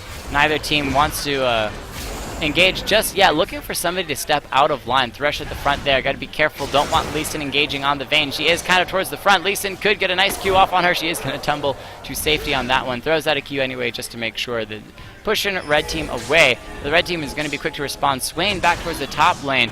Not clearing some farm, I guess. But that's going to make a really good engage for Blue Team if they decide to engage. They're still sticking around as a group of 5, making sure that they move together. Leona, the ultimate, burned. I think she thought that her team was back behind her and was going to be able to catch Thresh out just before he went beyond the wall, but didn't have the team with her. So that's a pretty powerful ultimate use there, and Red Team should feel pretty safe moving in. But they are going to start the Baron. Lee Sin down to about half health here, and then they're going to back off. Red Team quick to respond, moving in, but Red Team still being split, not really grouping together all that well. Blue Team, Lee Sin is going to be recalling by himself. That would be a good time to engage for Red Team because it would be a 4v5, but instead they're just going to continue to run circles in their jungle and play on the safe side. They don't want to lose too many members, and they did have vision for just a moment on the Baron, and now that they've lost it, they're going to want to put somebody's ward back in there, make sure that that Baron is not being taken. They have a pretty good guess at the moment that Blue Team isn't going to do that. Dank Memes isn't going to do that without their jungler. So red buff, probably going to be going over to Pantheon. Thresh already starting to recall. Shen headed towards the top side. Vayne back defending the mid lane. Again, the red team's inhibitor has been gone down for quite some time in the mid lane. Shouldn't be too long before it's back up. Vayne clearing those super minions, which is good for her because it's just getting her more and more gold. She's actually taking the advantage over Draven in amount of gold, about 20 gold in the lead now as they head right back towards this Baron. There's Pantheon jumping in. Who's he going to land on? It's going to be nobody. A little bit of damage to Maokai, but flashing in on the Draven. He wants this Draven really, really badly. Swain just around the corner. There's the Shen teleport in, but the flash And Shen flashes and follows with the taunt as well. Nerdgasm may finally be going down, and that's going to be Shen picking that one up. He's still tanking underneath the tower. The rest of red team is here to follow suit. Maokai is trying to take as much as possible. Shen is still tanking this tower, and they get the tower down. 2 kills as well. That's Draven, a very strong champion, down. But in response, Lee Sin quick to reply by being in the bottom lane, taking down the tower, and now following suit with the inhibitor. There's going to be just Pantheon backing. No, Shen has backed as well to try to stop this Lee Sin from taking the inhibitor. He might just stay on this inhibitor and not even care. He doesn't want to get stunned, but he does get taunted anyway. Kicks the Pantheon away, and he is going to take this tower with one more hit. Even if his life is gone, that's totally worth it. There's the taunt, and he goes down, but not before taking the inhibitor. So that is 2 inhibitors down. Dank Memes very, very happily in the lead with that one. And neither the Thresh nor Vayne engaged onto the Baron and took the Baron in the meantime. And so the Baron is still up and available for the enemy team to take. That was a sneaky ward there, almost hard to see as it's sitting right by the wall there. But Annie does catch sight of it and gonna clear that one as well. Yelena now moving in, wants to clear that pink ward, but doesn't want to take too many shots from Vayne in response. Draven picking up red buff, wants to be as strong as possible, wants to have that, so if somebody does try to engage like last time, he can slow them down. Thresh hook just whizzing right by the ears of Leona. She says, I'm not worried about it, I got a big shield to defend if anything like that happens. Red team moving through, throwing down those sweepers, trying to clear some. They missed that blue ward just on the other side of the pit though, so they're not going to see that or have that unless somebody puts a ward in that bush right by Baron. There's going to be a flash. Annie Timbers, there's the teleport in as well. 4 members of blue team now doing a lot of damage. Swain instantly goes down before he can Zanya as the Thresh Lantern not going to be fast enough, and Shen leaping into 3 members. He's going to go down way too fast. Maokai now chasing onto the Thresh. Can he get this Thresh down? C999, not the tankiest member of them all, but Vayne comes to the defense. However, the rest of the 4 members, despite the Maokai, are going to be taking down the Baron. Dank Memes, the baiting in the bush, super successful. That 1 ward placed down in that bush by red team was instantly cleared, but still allowed Shen to get in. However, he teleported in to his own demise as blue team was able to take him out. 21 kills to 15, but almost I can't math. 8,000 gold in the lead. This middle inhibitor is up, but it's not going to be up for very long. Draven now moving in. 5 members strong for Dank Memes, taking down the inhibitor. And depending on how they play it with the Baron buff, this could be the game. No, they want the dragon. 15 seconds on the dragon. They're going to head down there. Make sure that they get as many of these objectives as possible, and make sure they feel really confident before they move in and finish the game off. So Dragon's going to be up. There's almost nothing that red team at this point can do to stop them from getting the Dragon. And it would take a miracle of a team fight for red team to win. They really have to secure that kill on Draven and followed immediately by that kill on Annie. They have to take out both of those strong members. And even in the mid-time, Lee Sin still has a lot of damage. Lee Sin can still do plenty. Maokai can still do plenty as well. So it's going to be very difficult for them to win a team fight. Throwing down some wards around here on the outside, making sure that they keep vision, knowing where... Oh, Pantheon's going to be jumping in. He's going to land on the Annie. He wants the Annie. Can he take the Annie down before going down himself? Looks like he will. Mr. Snowfox, while gone down to half health, takes down the Annie. So they picked off one of the members that I said was really critical. Thresh, hook almost lands, but doesn't quite make it. That speed boost from the Scuttlebug coming in huge. So again, Scuttlebug is important for those movement through the river. Very strong thing to have. And will red team get their 2nd tower of the game? Thresh decides to go ahead and just tank it and allow the rest of the team to come in and deal the damage. Both Shen and Pantheon now going to be taking it down. There's the Lantern down just to defend them a little bit, and Pantheon grabs it just before Thresh finishes backing. Shen actually stopped the minions there to keep them from hitting Thresh and keeping him from backing. But Lee Sin in response heads towards the top lane. Does anyone get there in time to stop the top lane tower? Tower for tower. Blue team takes yet another one. Now 8 towers. Very happy with that. 1 tower left on the outside. And it seems like the game is probably over, but that's fine. We still have another 3 minutes of casting to do, and we are excited about that as well. Red team here to defend the top tower. Can they hold just long enough for them to pick off the Annie and or Draven yet again?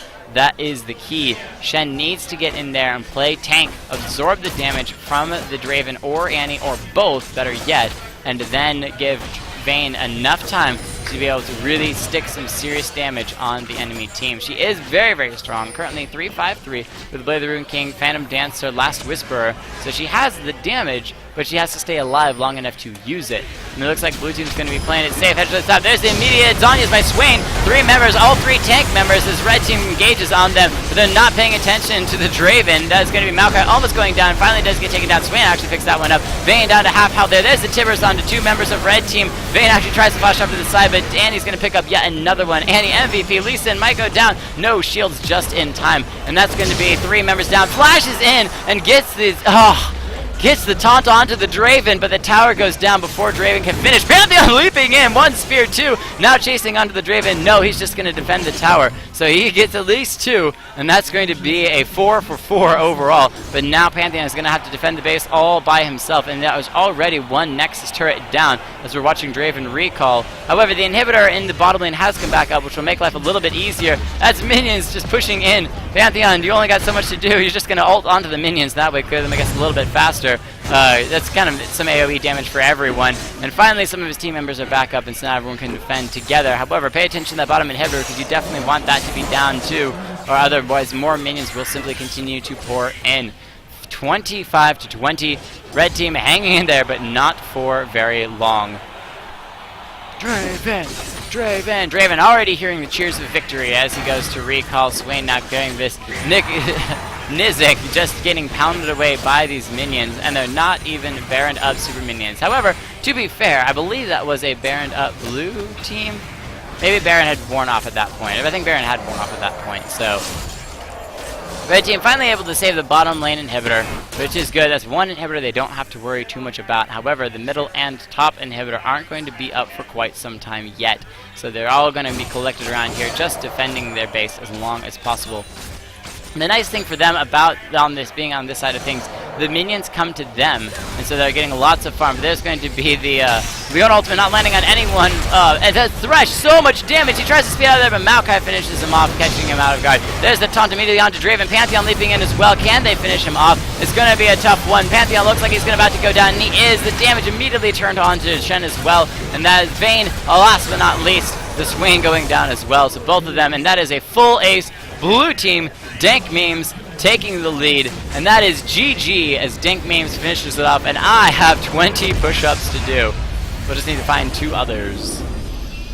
What a game. Thank you all for watching. Huge plays by Dank Memes. That Annie coming in massive, 12 and 6, as well as Lee Sin while having a rough start. Definitely played it awesome towards the later end of the game, finishing off, and Maokai just being a massive tank and never ever dying. Switch back. That's what I'm looking for. And we'll be right back for the next game.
Sunlight begins to fade now, and I feel like I'm losing time, but I don't know how I'm here.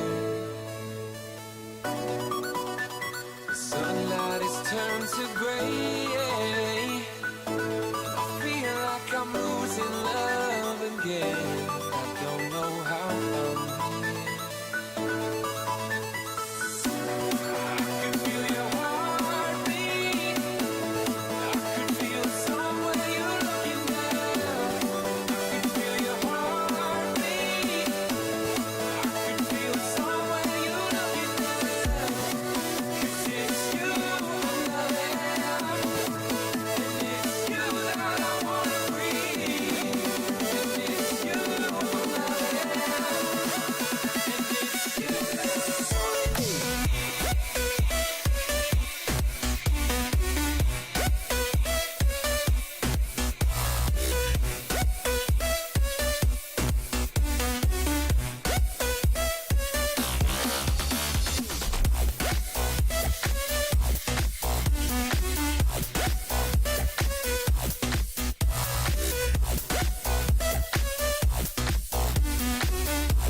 Built is slipping through our fingers.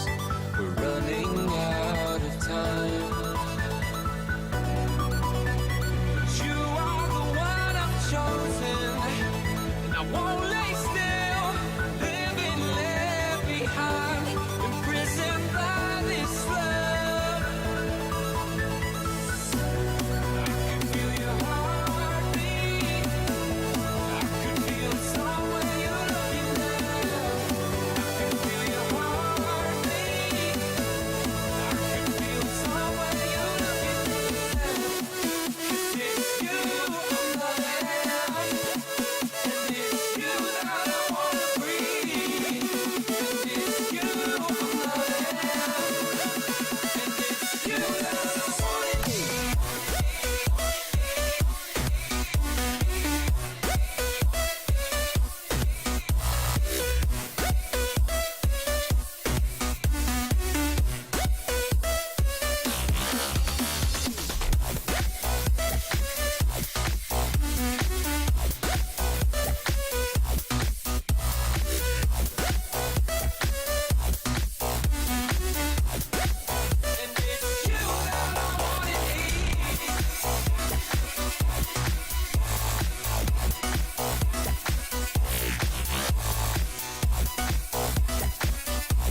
synapse rest over the world where you're hanging weightless on the precipice.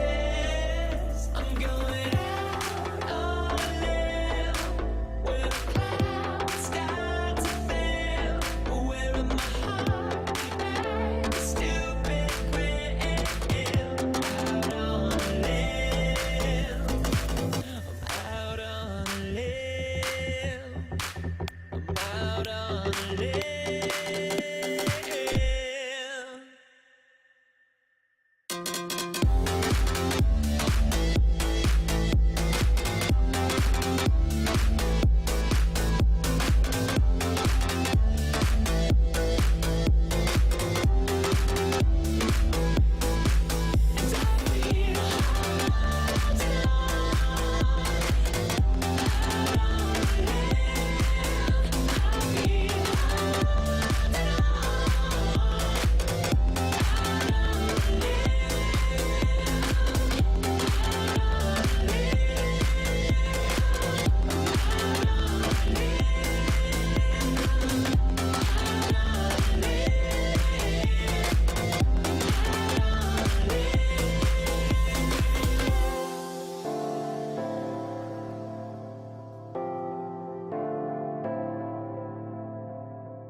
You used to think I was someone special till you knew my name. Open the doors to invade my castle. Don't you feel it strange? I'm going out on a limb where the clouds start to fail, where in my heart like a stupid grin. Out on a limb,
All right, ladies and gentlemen, we are back. I don't even know. Didn't have the headphones on, so I didn't hear all that super chill music. But you know what? Whatever.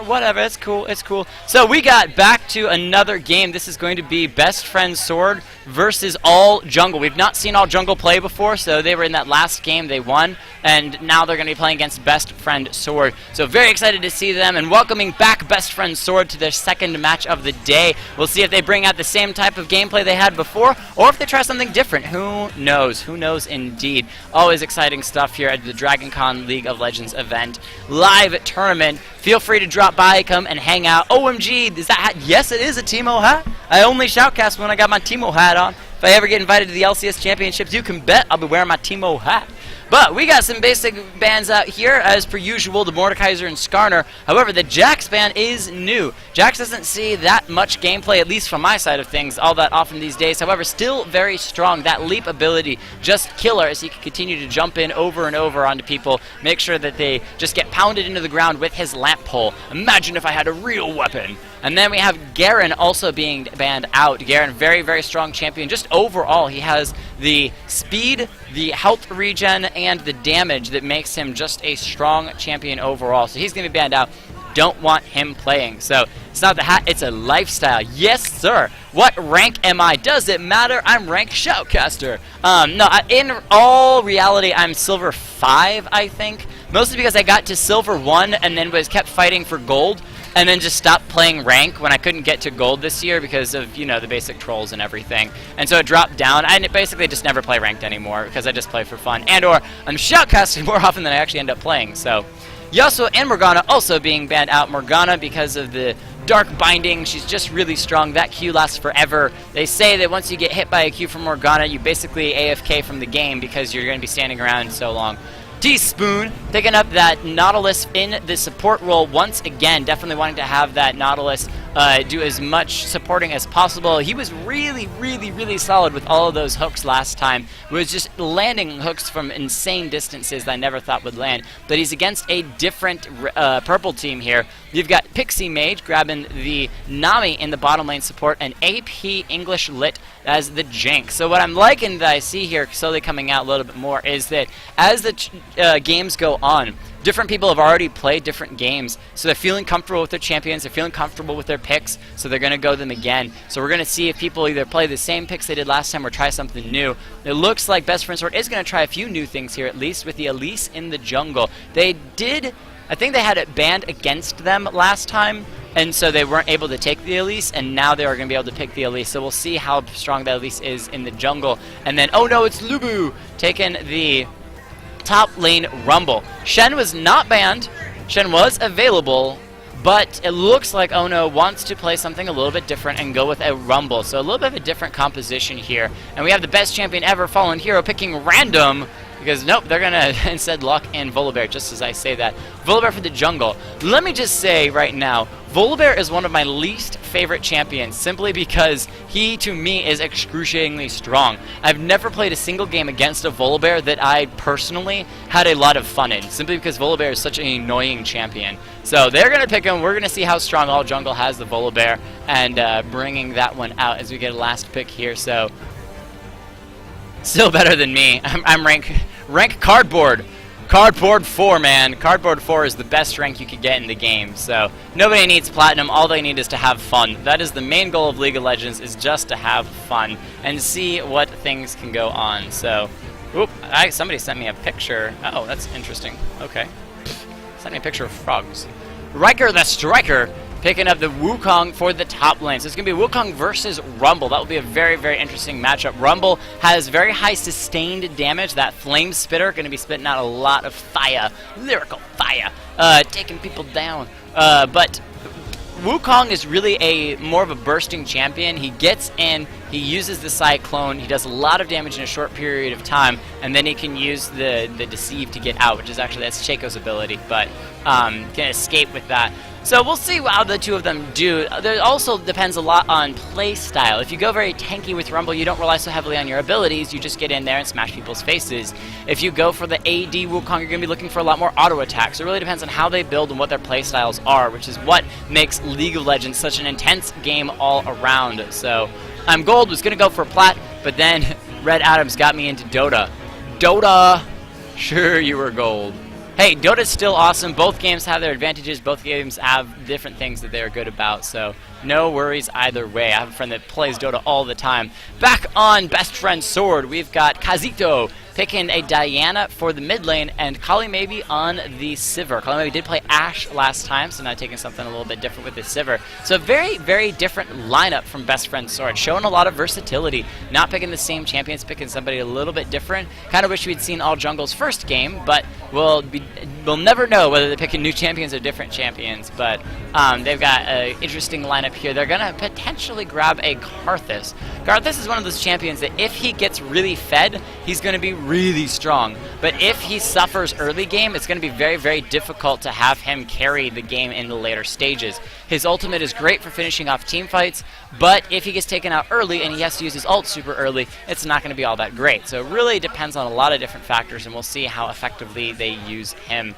But that is all the champions locked in. Game number semifinals 1.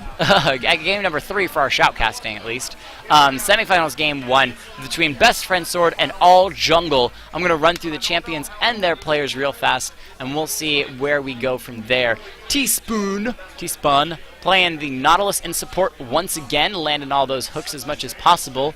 Oh no, it's Lubu taking the Rumble in the top lane. Going to be doing lots of Flame Spitter damage.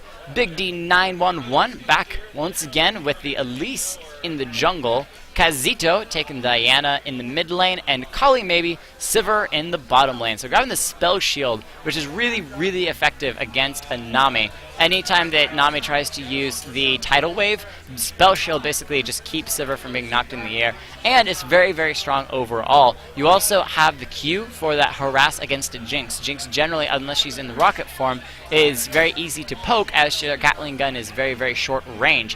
However, has to be safe. The other thing is that Spell Shield is very effective against Jinx's Super Mega Death Rocket. I mean, it's effective against everything, but if she's at low health but has just a little bit of mana and a Super Mega Death Rocket comes flying in, she can Spell Shield that away. So it's really good. This Shoutcaster is cool. Shout out to the Shoutcaster. Woo! So, hey, whether you're gold or not, you don't count as a scrub to me. You count as a player of League of Legends, and that means you're awesome. So, chatting with the people on the chat. Jerry, you should try Pudge Wars. I've never even heard of that, Jerry. Jerry, you should go try it, Jerry. Anyway, over on the All Jungle team, we've got Pixie Mage. Welcome to Shoutcasting. Playing the Nami into the bottom lane support. AP English Lit. AP English Lit teacher. Jinx in the bottom lane. Going to be throwing out lots of zaps left and right with the Cleanse to deal with the CC from the Elise, Rumble, or Nautilus. Then we have Fallen Hero with the Jungle Volibear. Riker the Striker taking the top lane Wukong. Love that name. And Shulmi taking the Karthus in the mid lane. So double teleports there between the Karthus and the Wukong. Basically means it could be a Karthus top lane and Wukong mid lane. They might decide once they're in game that, or Karthus could enjoy sitting at the base and then teleport into the middle of a fight. Basically, when you teleport into the middle of a fight, you are not the initial target.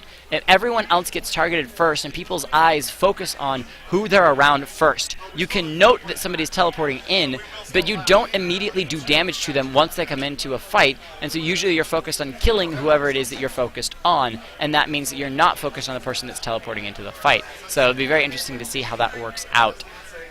The game's a little bit different than last time. Best Friend Sword ran 3 super tanks and 2 very strong ADs. This game's going to be a little bit different as Rumble does pretty good damage. He can be a tank depending on how you build him. And same thing with Elise. Elise can be damage dealer or tank or a little bit of a tanky damage dealer. So we'll see if they decide to go with that 3 tank, 2 strong carries once again, or if they decide to kind of blend it out. Again, Best Friend Sword almost didn't work for them in their last game. They almost lost it because their carries couldn't do enough damage, but they did end up getting a great team fight that won them the game, and so they were still able to pull it off into a win. So they might be trying to change up their strategy a little bit. And All Jungle is new to Shoutcasting, new to me Shoutcasting them, so we'll see what strategies they pull out. Looks like they're going for a very simple, very basic AP in the mid lane, strong top laner, jungle that's just going to be really, really tanky, a healing support, and your basic AD in the bottom lane carry. So nothing too surprising, nothing too crazy. The only real interesting thing over here on All Jungle is that teleport on the Karthus, and I'm very excited to see how effective they manage to make use of that when it comes to the game. So why would somebody name themselves AP English Lit? Maybe because they enjoyed the class. I was really good at English Lit, so Don't want to lose your spot. Yeah, you could have a friend near you, like hold the spot for you, or if you have like a hat or something, you could maybe put it on the ground. I don't know, just YOLO and home, and you can get it back. Yeah, no.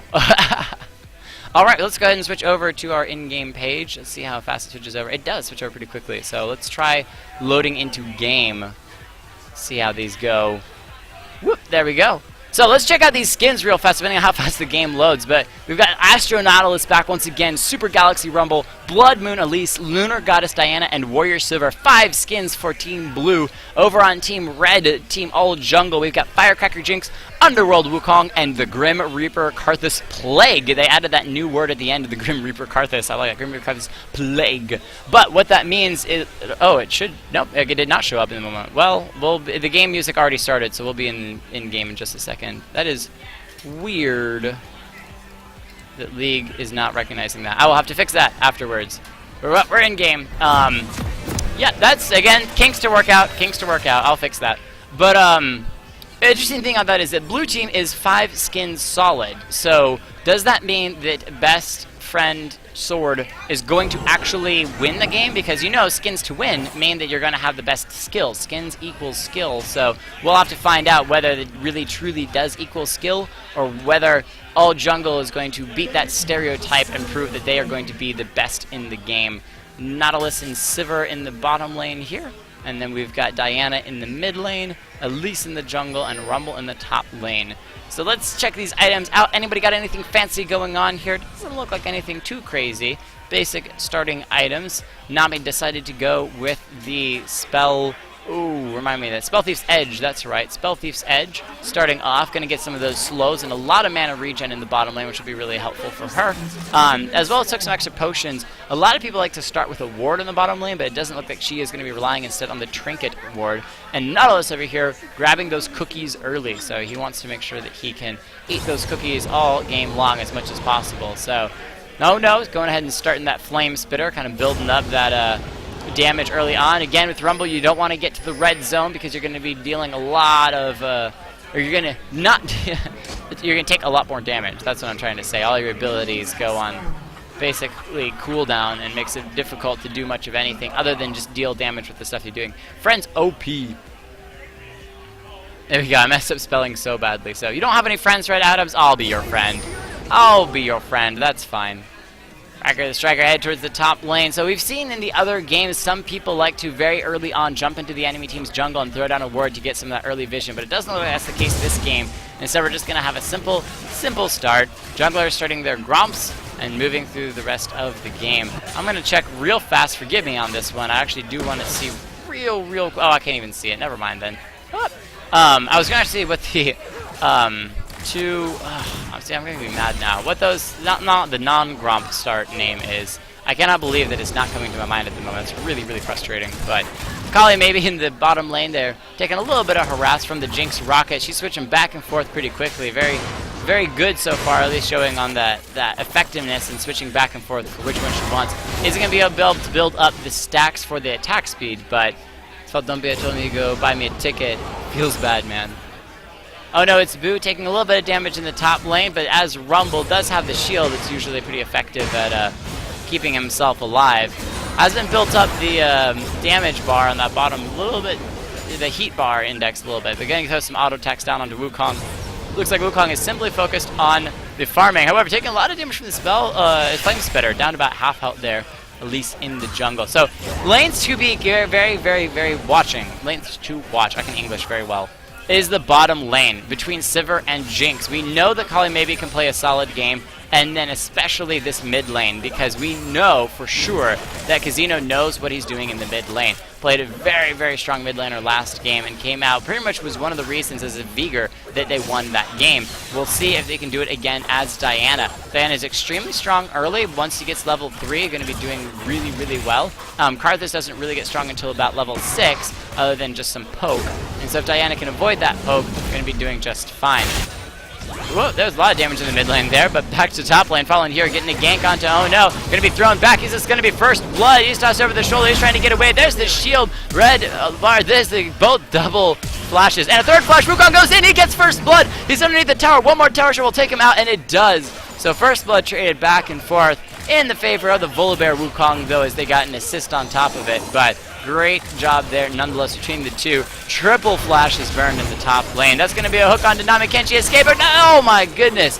He spun with the last second hook. Fantastic job there. Sivir getting some extra damage down. So that was exactly what they wanted in that bottom lane. So 2 kills already over for best friend Sword.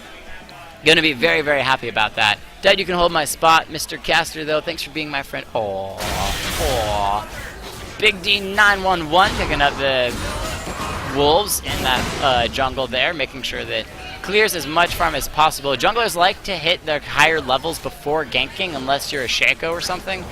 Because, oh my god, look at the massive distance on that hook. It's like a thresh hook, but pulls them towards you. It's just crazy.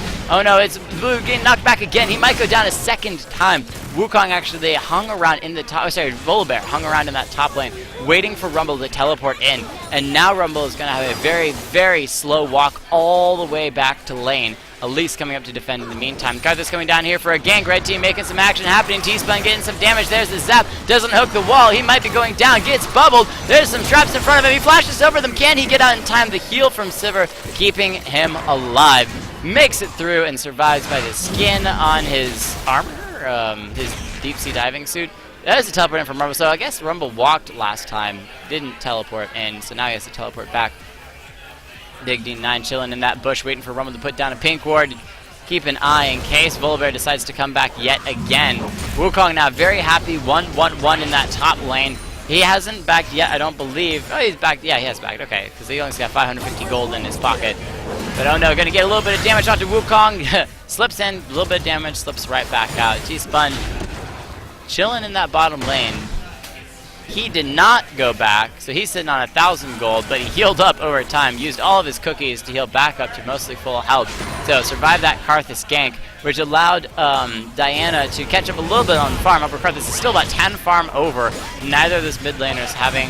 well, Karthus did back. I think after the bottom lane gank, he did go ahead and back and got some extra mana and mana regen, so... 2-2 between these two teams. Red team just a little bit ahead in gold, but not too much at the moment. But it's been a bit of an exciting game in the top lane as Volibear continues to enjoy ganking. We'll see if he decides to continue that trend and try to get Wukong fed, or if he's going to start focusing on other lanes. Elise hanging out in the mid lane, waiting for Karthus to overstep a little bit. It does get the stun on him and a little extra damage, but otherwise lets him alone. He is down to half health, and Diana is known for being able to take people out very, very quickly. We'll see if that is helpful for Diana in getting him dead, or whether it just keeps him back in his lane, farming from a distance, trying to queue those minions down and get some extra mana off of that. So, oh, there's Diana going in. Will she be able to finish him off? Ignite is down. That should be the end of him, and he goes down. That's what I was talking about. Diana slipping into the last second. She had hit level 6, level 7 now, being able to get in with that ultimate and finish somebody off. So Diana starting her feast already, 1-0. 30 farm is 15 farm down. No real surprises. She's a melee champion versus a ranged champion. Karthus can farm from quite a distance with those Skittles, as they used to be called. But now he's headed back towards the lane. 3-2 blue team.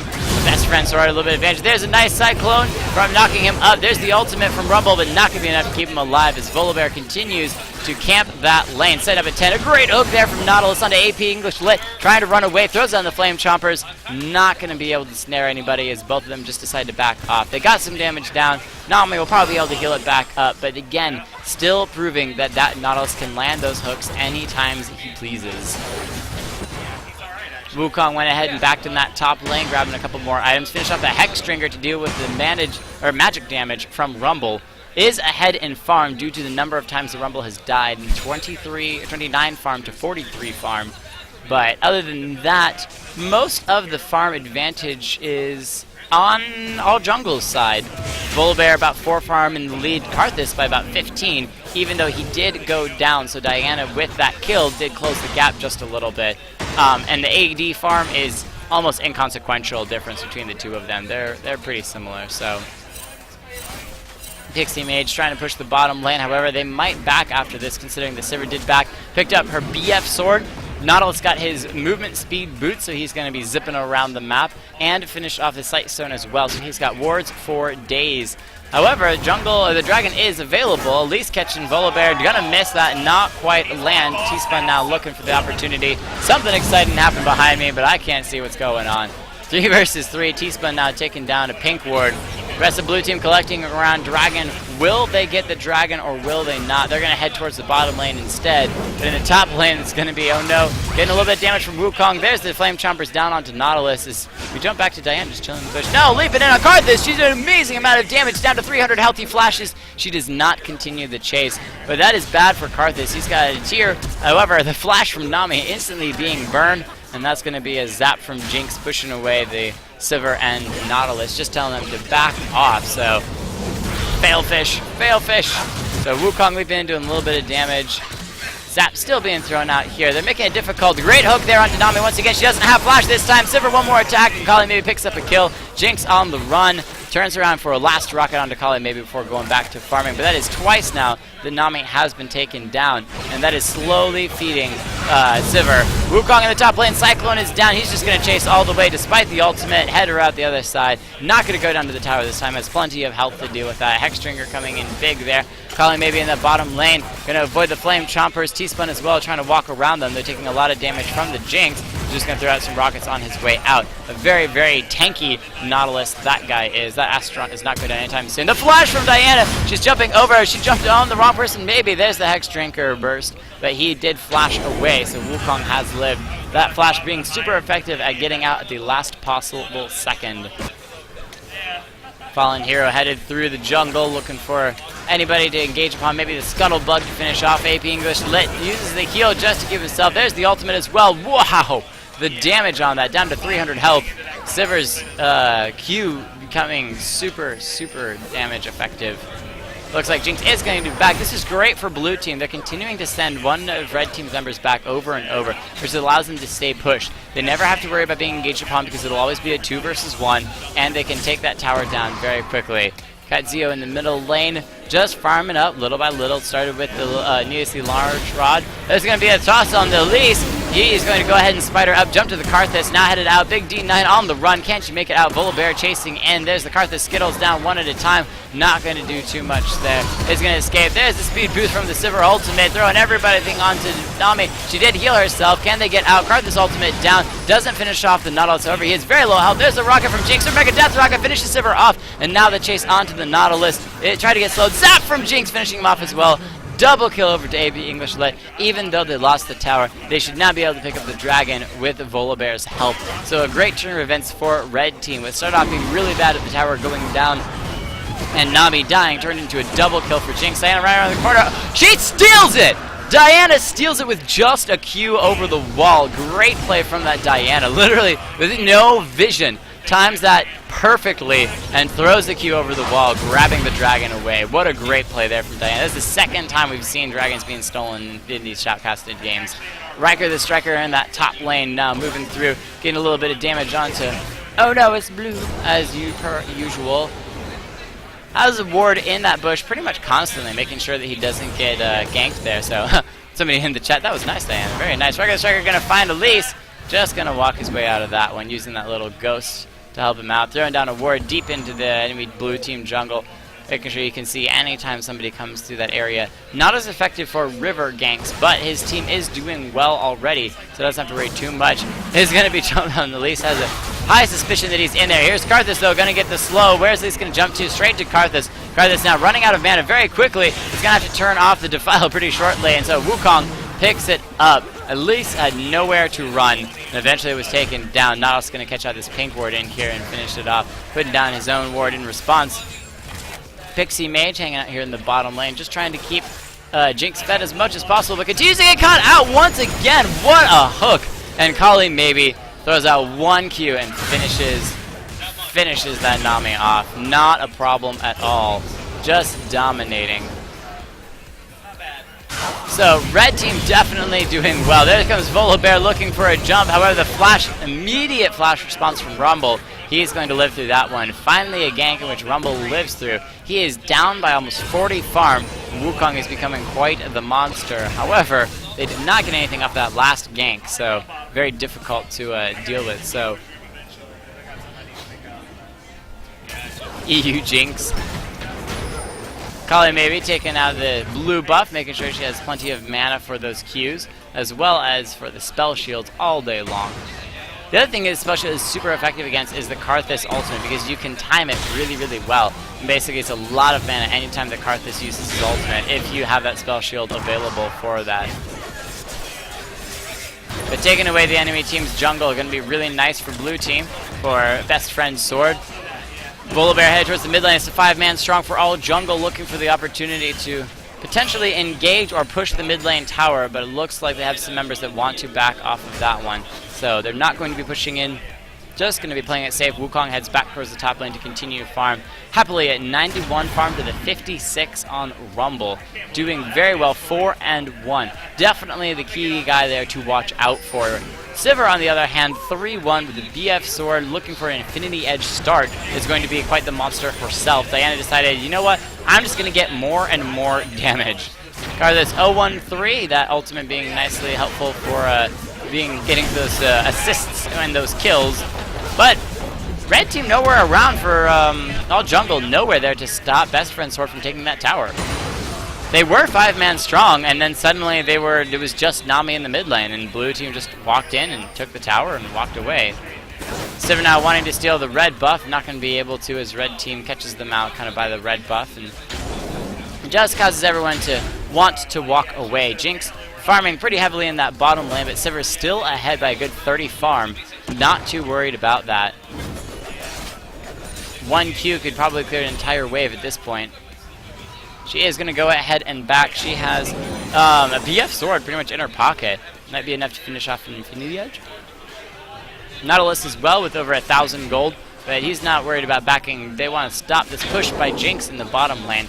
Scuttlebug going over to red team. First dragon did go over to blue team. They'll use that advantage. Diana just, oh my gosh, explosive damage onto Karthus, who immediately flashes. It was the only way he was going to live. Otherwise, has to get away from that one. In the top lane, Elise and Rumble tag teaming this tower. Wukong going to come in, Cyclone, both of them in the air. Neither have done damage to him, though, so they're not going to be targeted by the tower. Elise walking away from that one. A nice snare as well. The cocoon stopping him from engaging. Tries to do the team out to get a little bit of a speed boost, but not going to help him out too much there. So we're taking out that pink ward that Nautilus missed seeing, and now headed towards the mid lane. They just cleared the farm in the bottom lane, gave all of it to Sivir, and now headed towards the mid lane. Jinx is still farming in that bottom lane. She knows that she doesn't have the power to truly team fight at this point, so instead she's just trying to be super defensive. Just farm, play safe, farm, play safe. You can see those wards that she's putting down, one in the river, with a Scuttlebug, I believe that is, and one in the tri-bush, so she knows that she's going to be safe depending on where people come from. Unless they come straight through the lane, which you would see before they ever got to her, she would be very safe. And walks all the way back to the tower before recalling, though it looks like she's going to take the Gromp before recalling as well. So all jungle just slightly in the lead after having a very, very rough start. Best friend Sword down just a little bit. However, we've seen Best friend Sword down before, and we've seen them turn it around and come back. So I'm not going to be too surprised if they do it once again. Oh, we got a new guy on here, Ox 15 Balasong. What does Ryan look like? Dabu, what does he look like? Joel, Skype, he looks American. Okay, do I look American? I don't know if I look American. Cat Zio being down just a little bit. Wukong in the top lane once again. However, they're going to come across Elise. A Cocoon just stops him mid-tracks. The flash from Elise, the flash from Rumble. No, he doesn't even flash. He just gets knocked directly back. Doesn't have time for a flash. His flash was down already, but the flash was from Volibear, and they take him out once again. And that's going to be yet another kill over to Wukong. Now 4-1.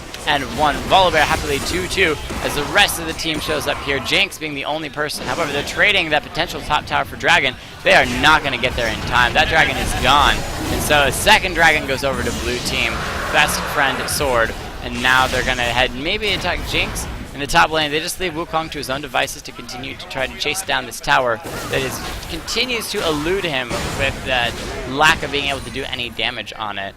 Red team, realizing they're late to the Dragon, just decides to push mid lane instead, but they seem really uncoordinated. They're kind of running around, kind of chasing each other around, trying to figure out where they're going to go. Great throw from Fallen Hero. T-Spun flashes to avoid the bubble. However, there's still a lot of damage Karthus could potentially ult, but no, Nami's going to try to steal the deal with a wave, and Volibear is going to finish him off before the wave is completed. Very low mana here in the mid lane. Karthus down to just a tiny little bit of mana. Pixie Mage as well down to about third. So need to be careful if Diana decides to jump in, because she's going to deal a ton of damage in a very short period of time. She's doing it again! Leaping in onto Nami, instantly taking her out, and now Sivir joining the fray, using the ultimate to speed boost. No reason to. Diana had it all along. And that's the thing about being low on mana. You have no mana for any of your CC that you might already have built in. Even if you have the cooldown for it, if you don't have the mana, it doesn't really matter. And Diana was able to get in and make use of that. So there's the Elise jump into the air, looking for somebody to engage upon. No, trying to escape, and Riker the Striker can take her down. Now moving in onto Deanna, but no, turning onto Sivir, calling maybe Flash to try to escape from that one. The chase is real from the Volibear and the Wukong. However, Nautilus here, T-Spun to hang out. Super Mega Death Rocket flying by as Jinx heads into the fray. Calling maybe using the heal, trying to deal with damage he can to Riker Striker. X-Drinker up. Can Catsio get out of that one? No, a flying rocket finishes him up, and out is the Rumble ultimate as well. Riker the Striker still super low health, leaps in on Diana. Can he finish her off? He does! A great Tiamat hit takes her down as well. He still goes down, but it takes down Nautilus on top of it. That's going to be Karthus picking up that one, Shumi. And so finally, last but not least, the Rumble makes his way out of that fray. And that is a lot of kills going over to all jungle. 30 gold, or 30,000 gold to 27,000 gold in all jungle's favor. Do we still have music going? I think we still have music going. Let's go ahead and actually lower that down just a little bit, because we're focused on what's going on in the game. Oh, it's about as low as it can get.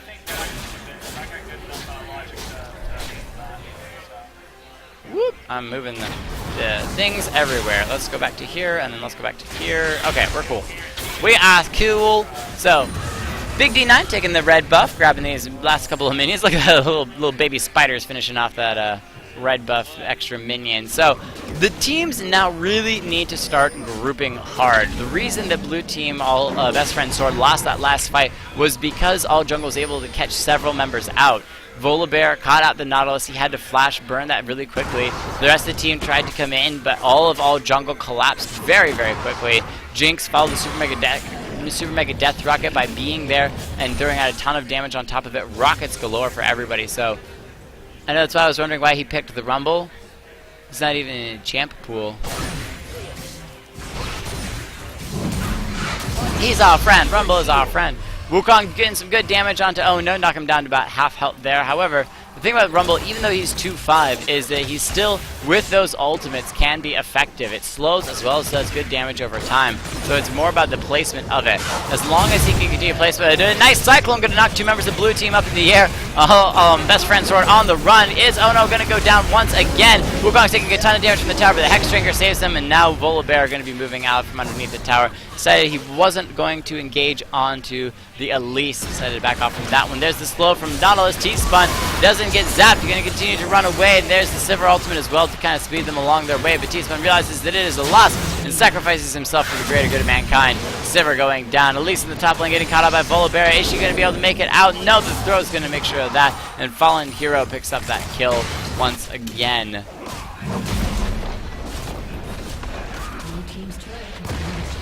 Top turret going down. That's going to be the third turret of the game, but the first one for red team, finally picking up a turret.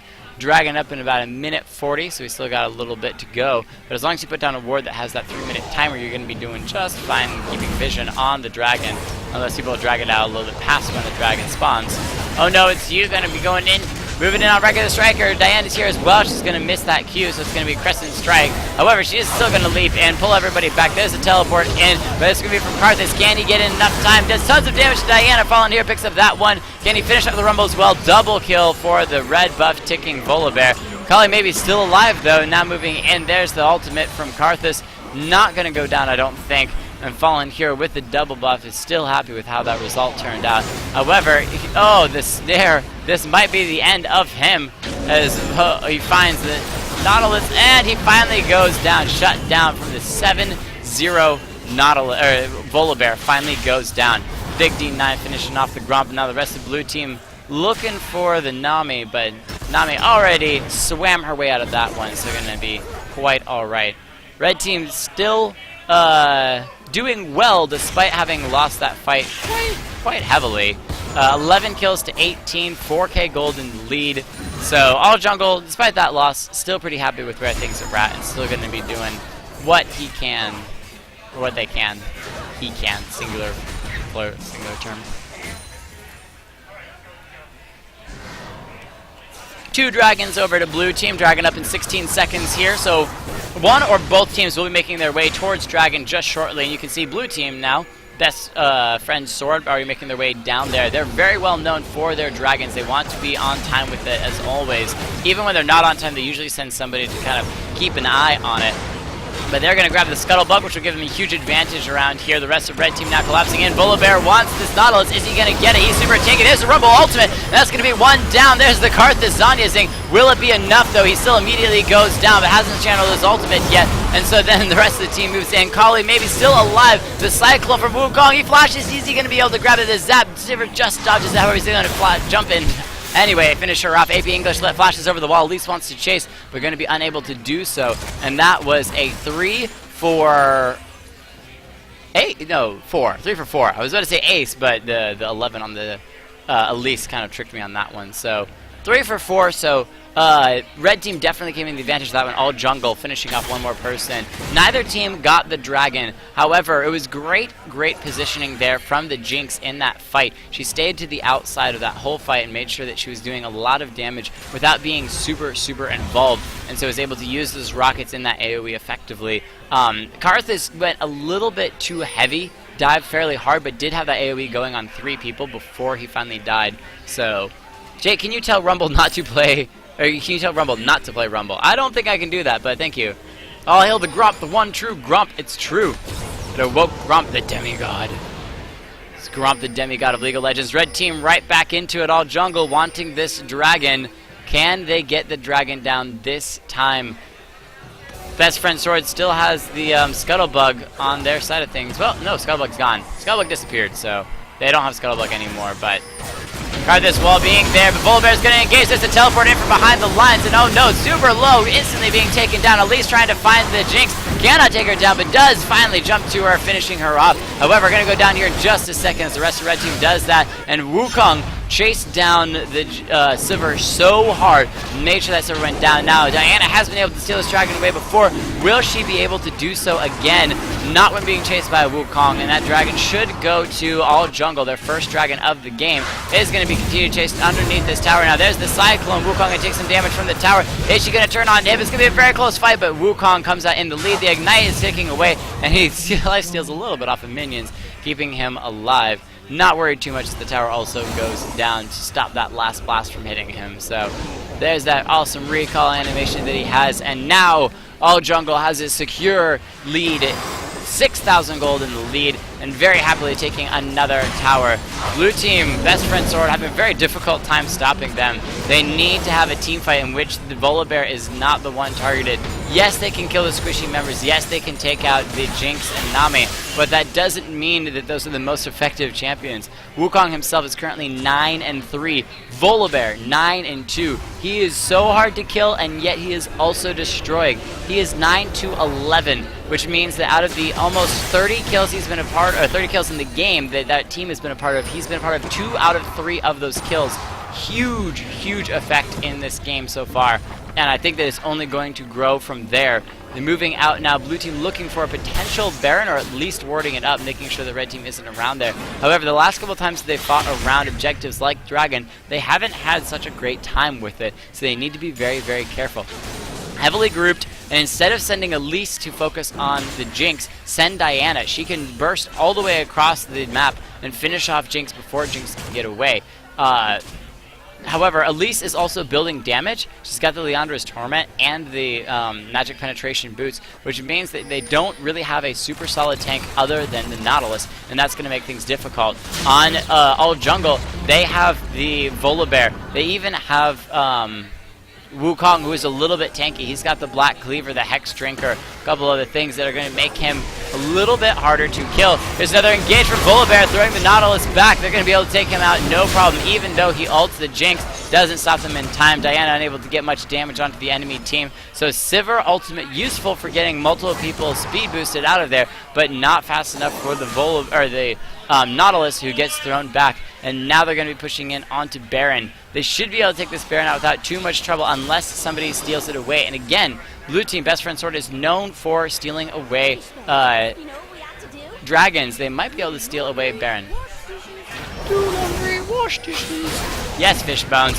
Now jumping in, Elise flashing to save herself, but that's going to be a flash from Volibear followed. Can they get on the Diana? No, they cannot throw Diana either. However, a bubble will seal her fate. There's the Rumble ultimate, but that means that he's going to go down too as he's a little bit late. Nice Cyclone knock up on Big D9. Are they going to chase him past the tower? Riker taking a lot of damage, turning on to Volibear, but he's so tanky, the turret's going to take some time. The exhaust is on him, not the damage dealer, and he still gets away. Rumble did take down Karthus in the meantime. I think Karthus got a little bit too heavy underneath the tower and finally went down. However, at least chasing in onto Wukong, maybe not the best idea. Riker, the striker, was waiting for an opportunity to jump on her. T-Spun going to find Volibear in the jungle. His passive is down. Can they finish him off before Wukong shows up? Just might be able to with the power of Elise, but no, Elise jumps into the air and is gonna go down. Fallen hero falling immediately afterwards as Sivir chases in. Nice spell shield, but not gonna keep her alive for long if Wukong decides to continue to chase. There's the ultimate from Nautilus directly into the face of Nami, taking her down, and Riker the striker takes it down once again,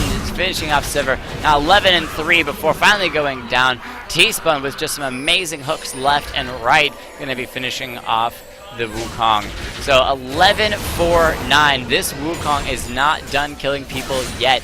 19-32. However, that did generally end in the favor of Best Friend Sword, simply because Best Friend Sword had the tower advantage. All jungle was underneath 2 towers and still was able to kill several members of Best Friend Sword.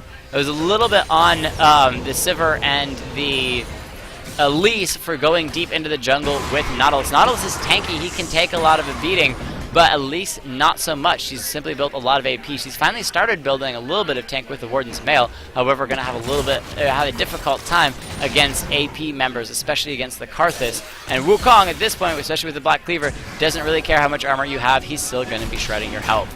Sivir picking up the red buff, making sure that she has that for the team, as Elise, I think, just recently picked up the blue buff. There are some wards for both teams onto the Baron pit. Dragon's not up for another minute 25, so Baron is the current most desirable objective, though no one has officially gone for it just yet.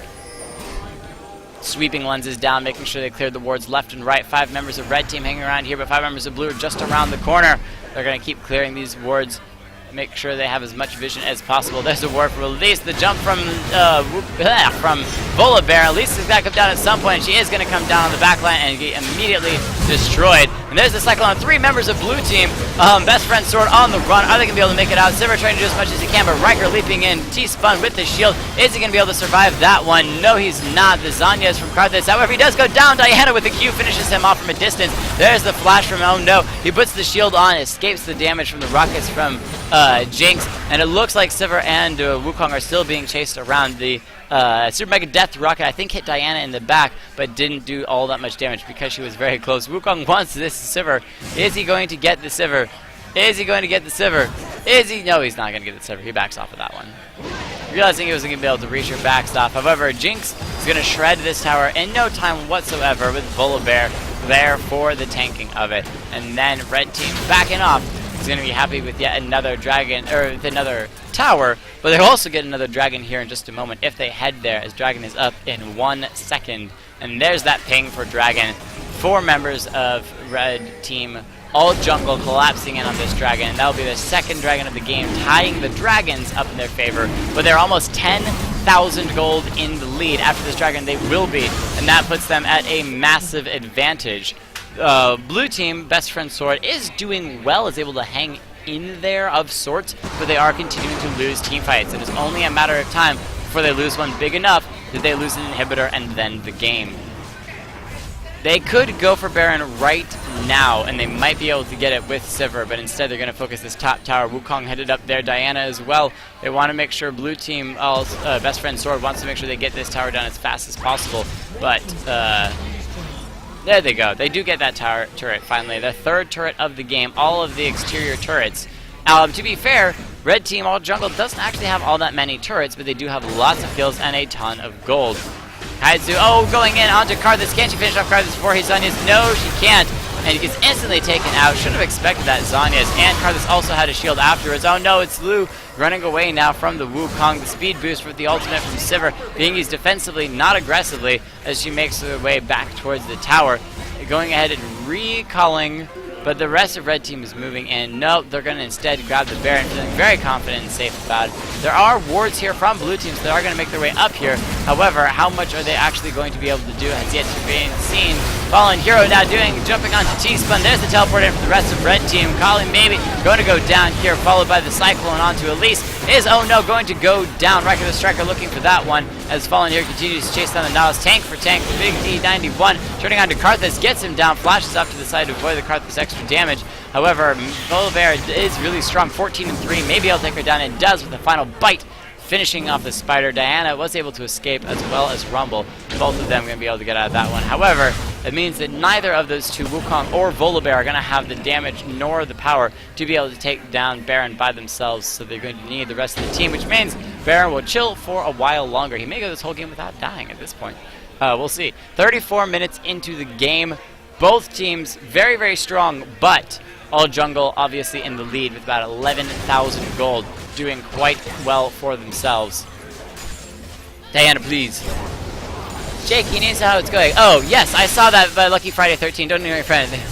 Don't want to ignore Lucky Friday 13. Lucky Friday 13 is also, I just didn't want to type something during the middle of shoutcasting. I suppose I could do one of these things, though. Type and send them the stream, so that way you can check her out as well. /DC LAN Gaming.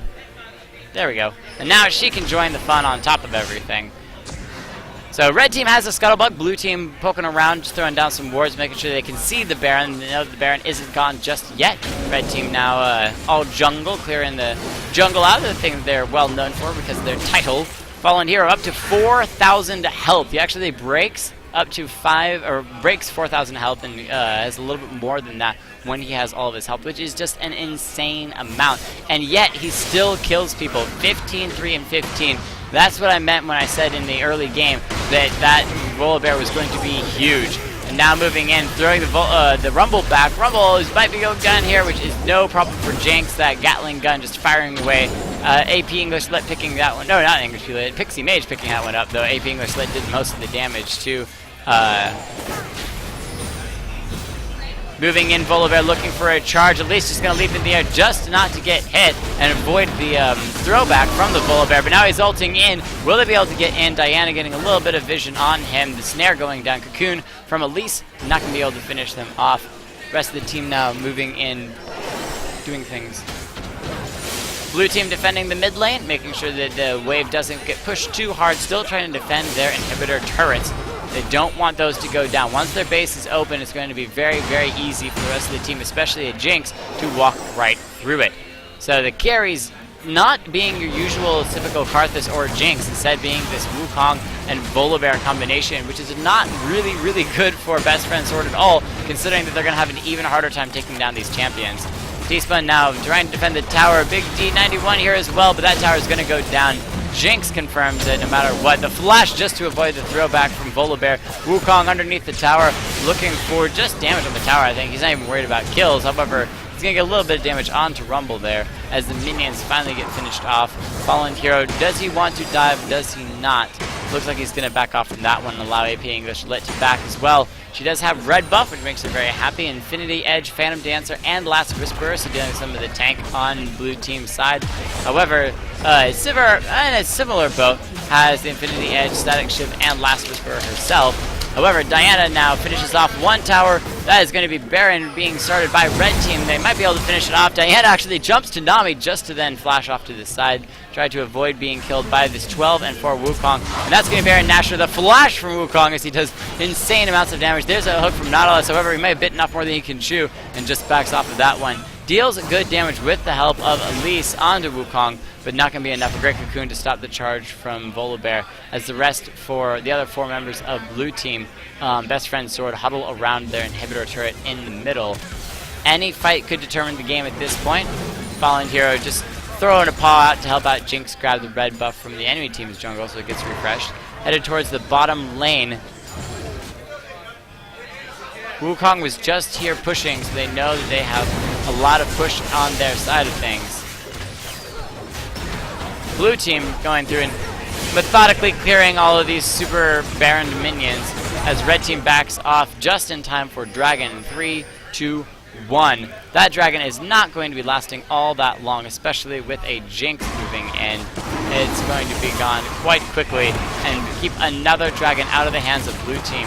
And now all jungle has the lead in dragons, the lead in towers down, the lead in gold, but most importantly, the lead in kills. And all dragon pretty much has everything that they need to finish the game off. They just need that one team fight that will make it a lot easier for them to get into the base and finish it off.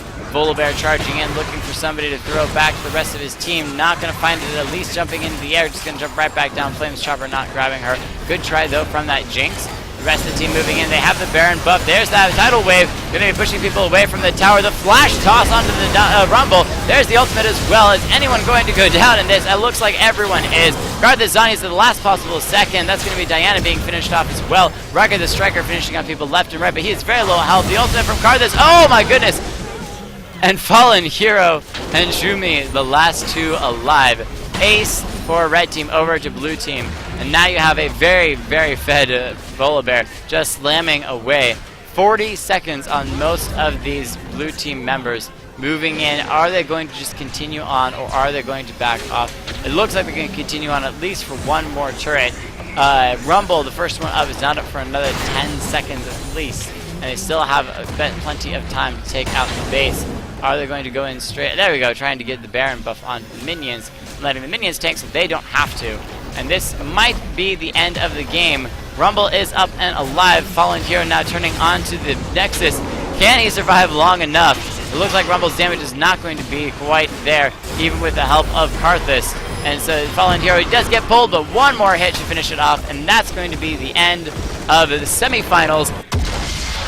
Semifinals, game 1, and finishing off, that Victor going to all jungle, doing a fantastic game. Had a rough start, but then continued on and did an amazing, amazing job finishing that game off. So all jungle will be moving on to the semifinals, which we should be able to see here in just a moment. There we go. And we also see the other game actually finished off as well.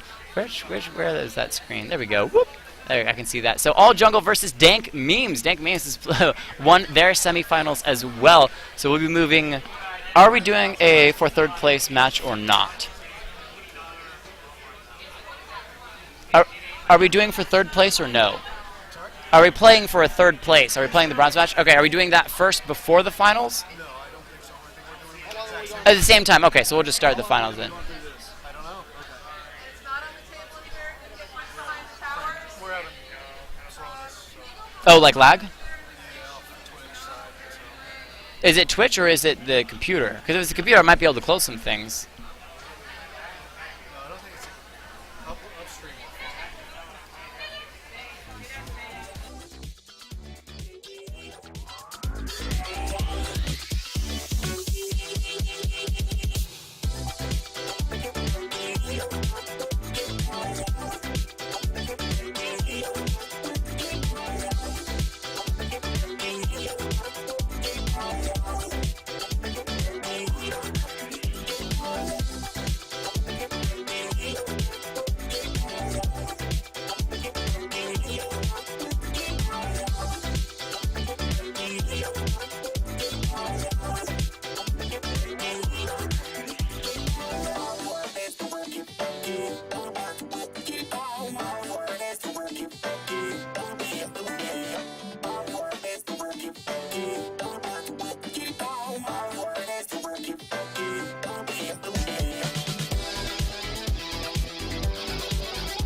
child of Iris, coming crisis. You're invited to come down. Silver skin cells, simply held in a cradle hopefully found. And if you're honest with me, if you aren't a liar, then just give me what I need. Tell me, where am I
I'm so sorry.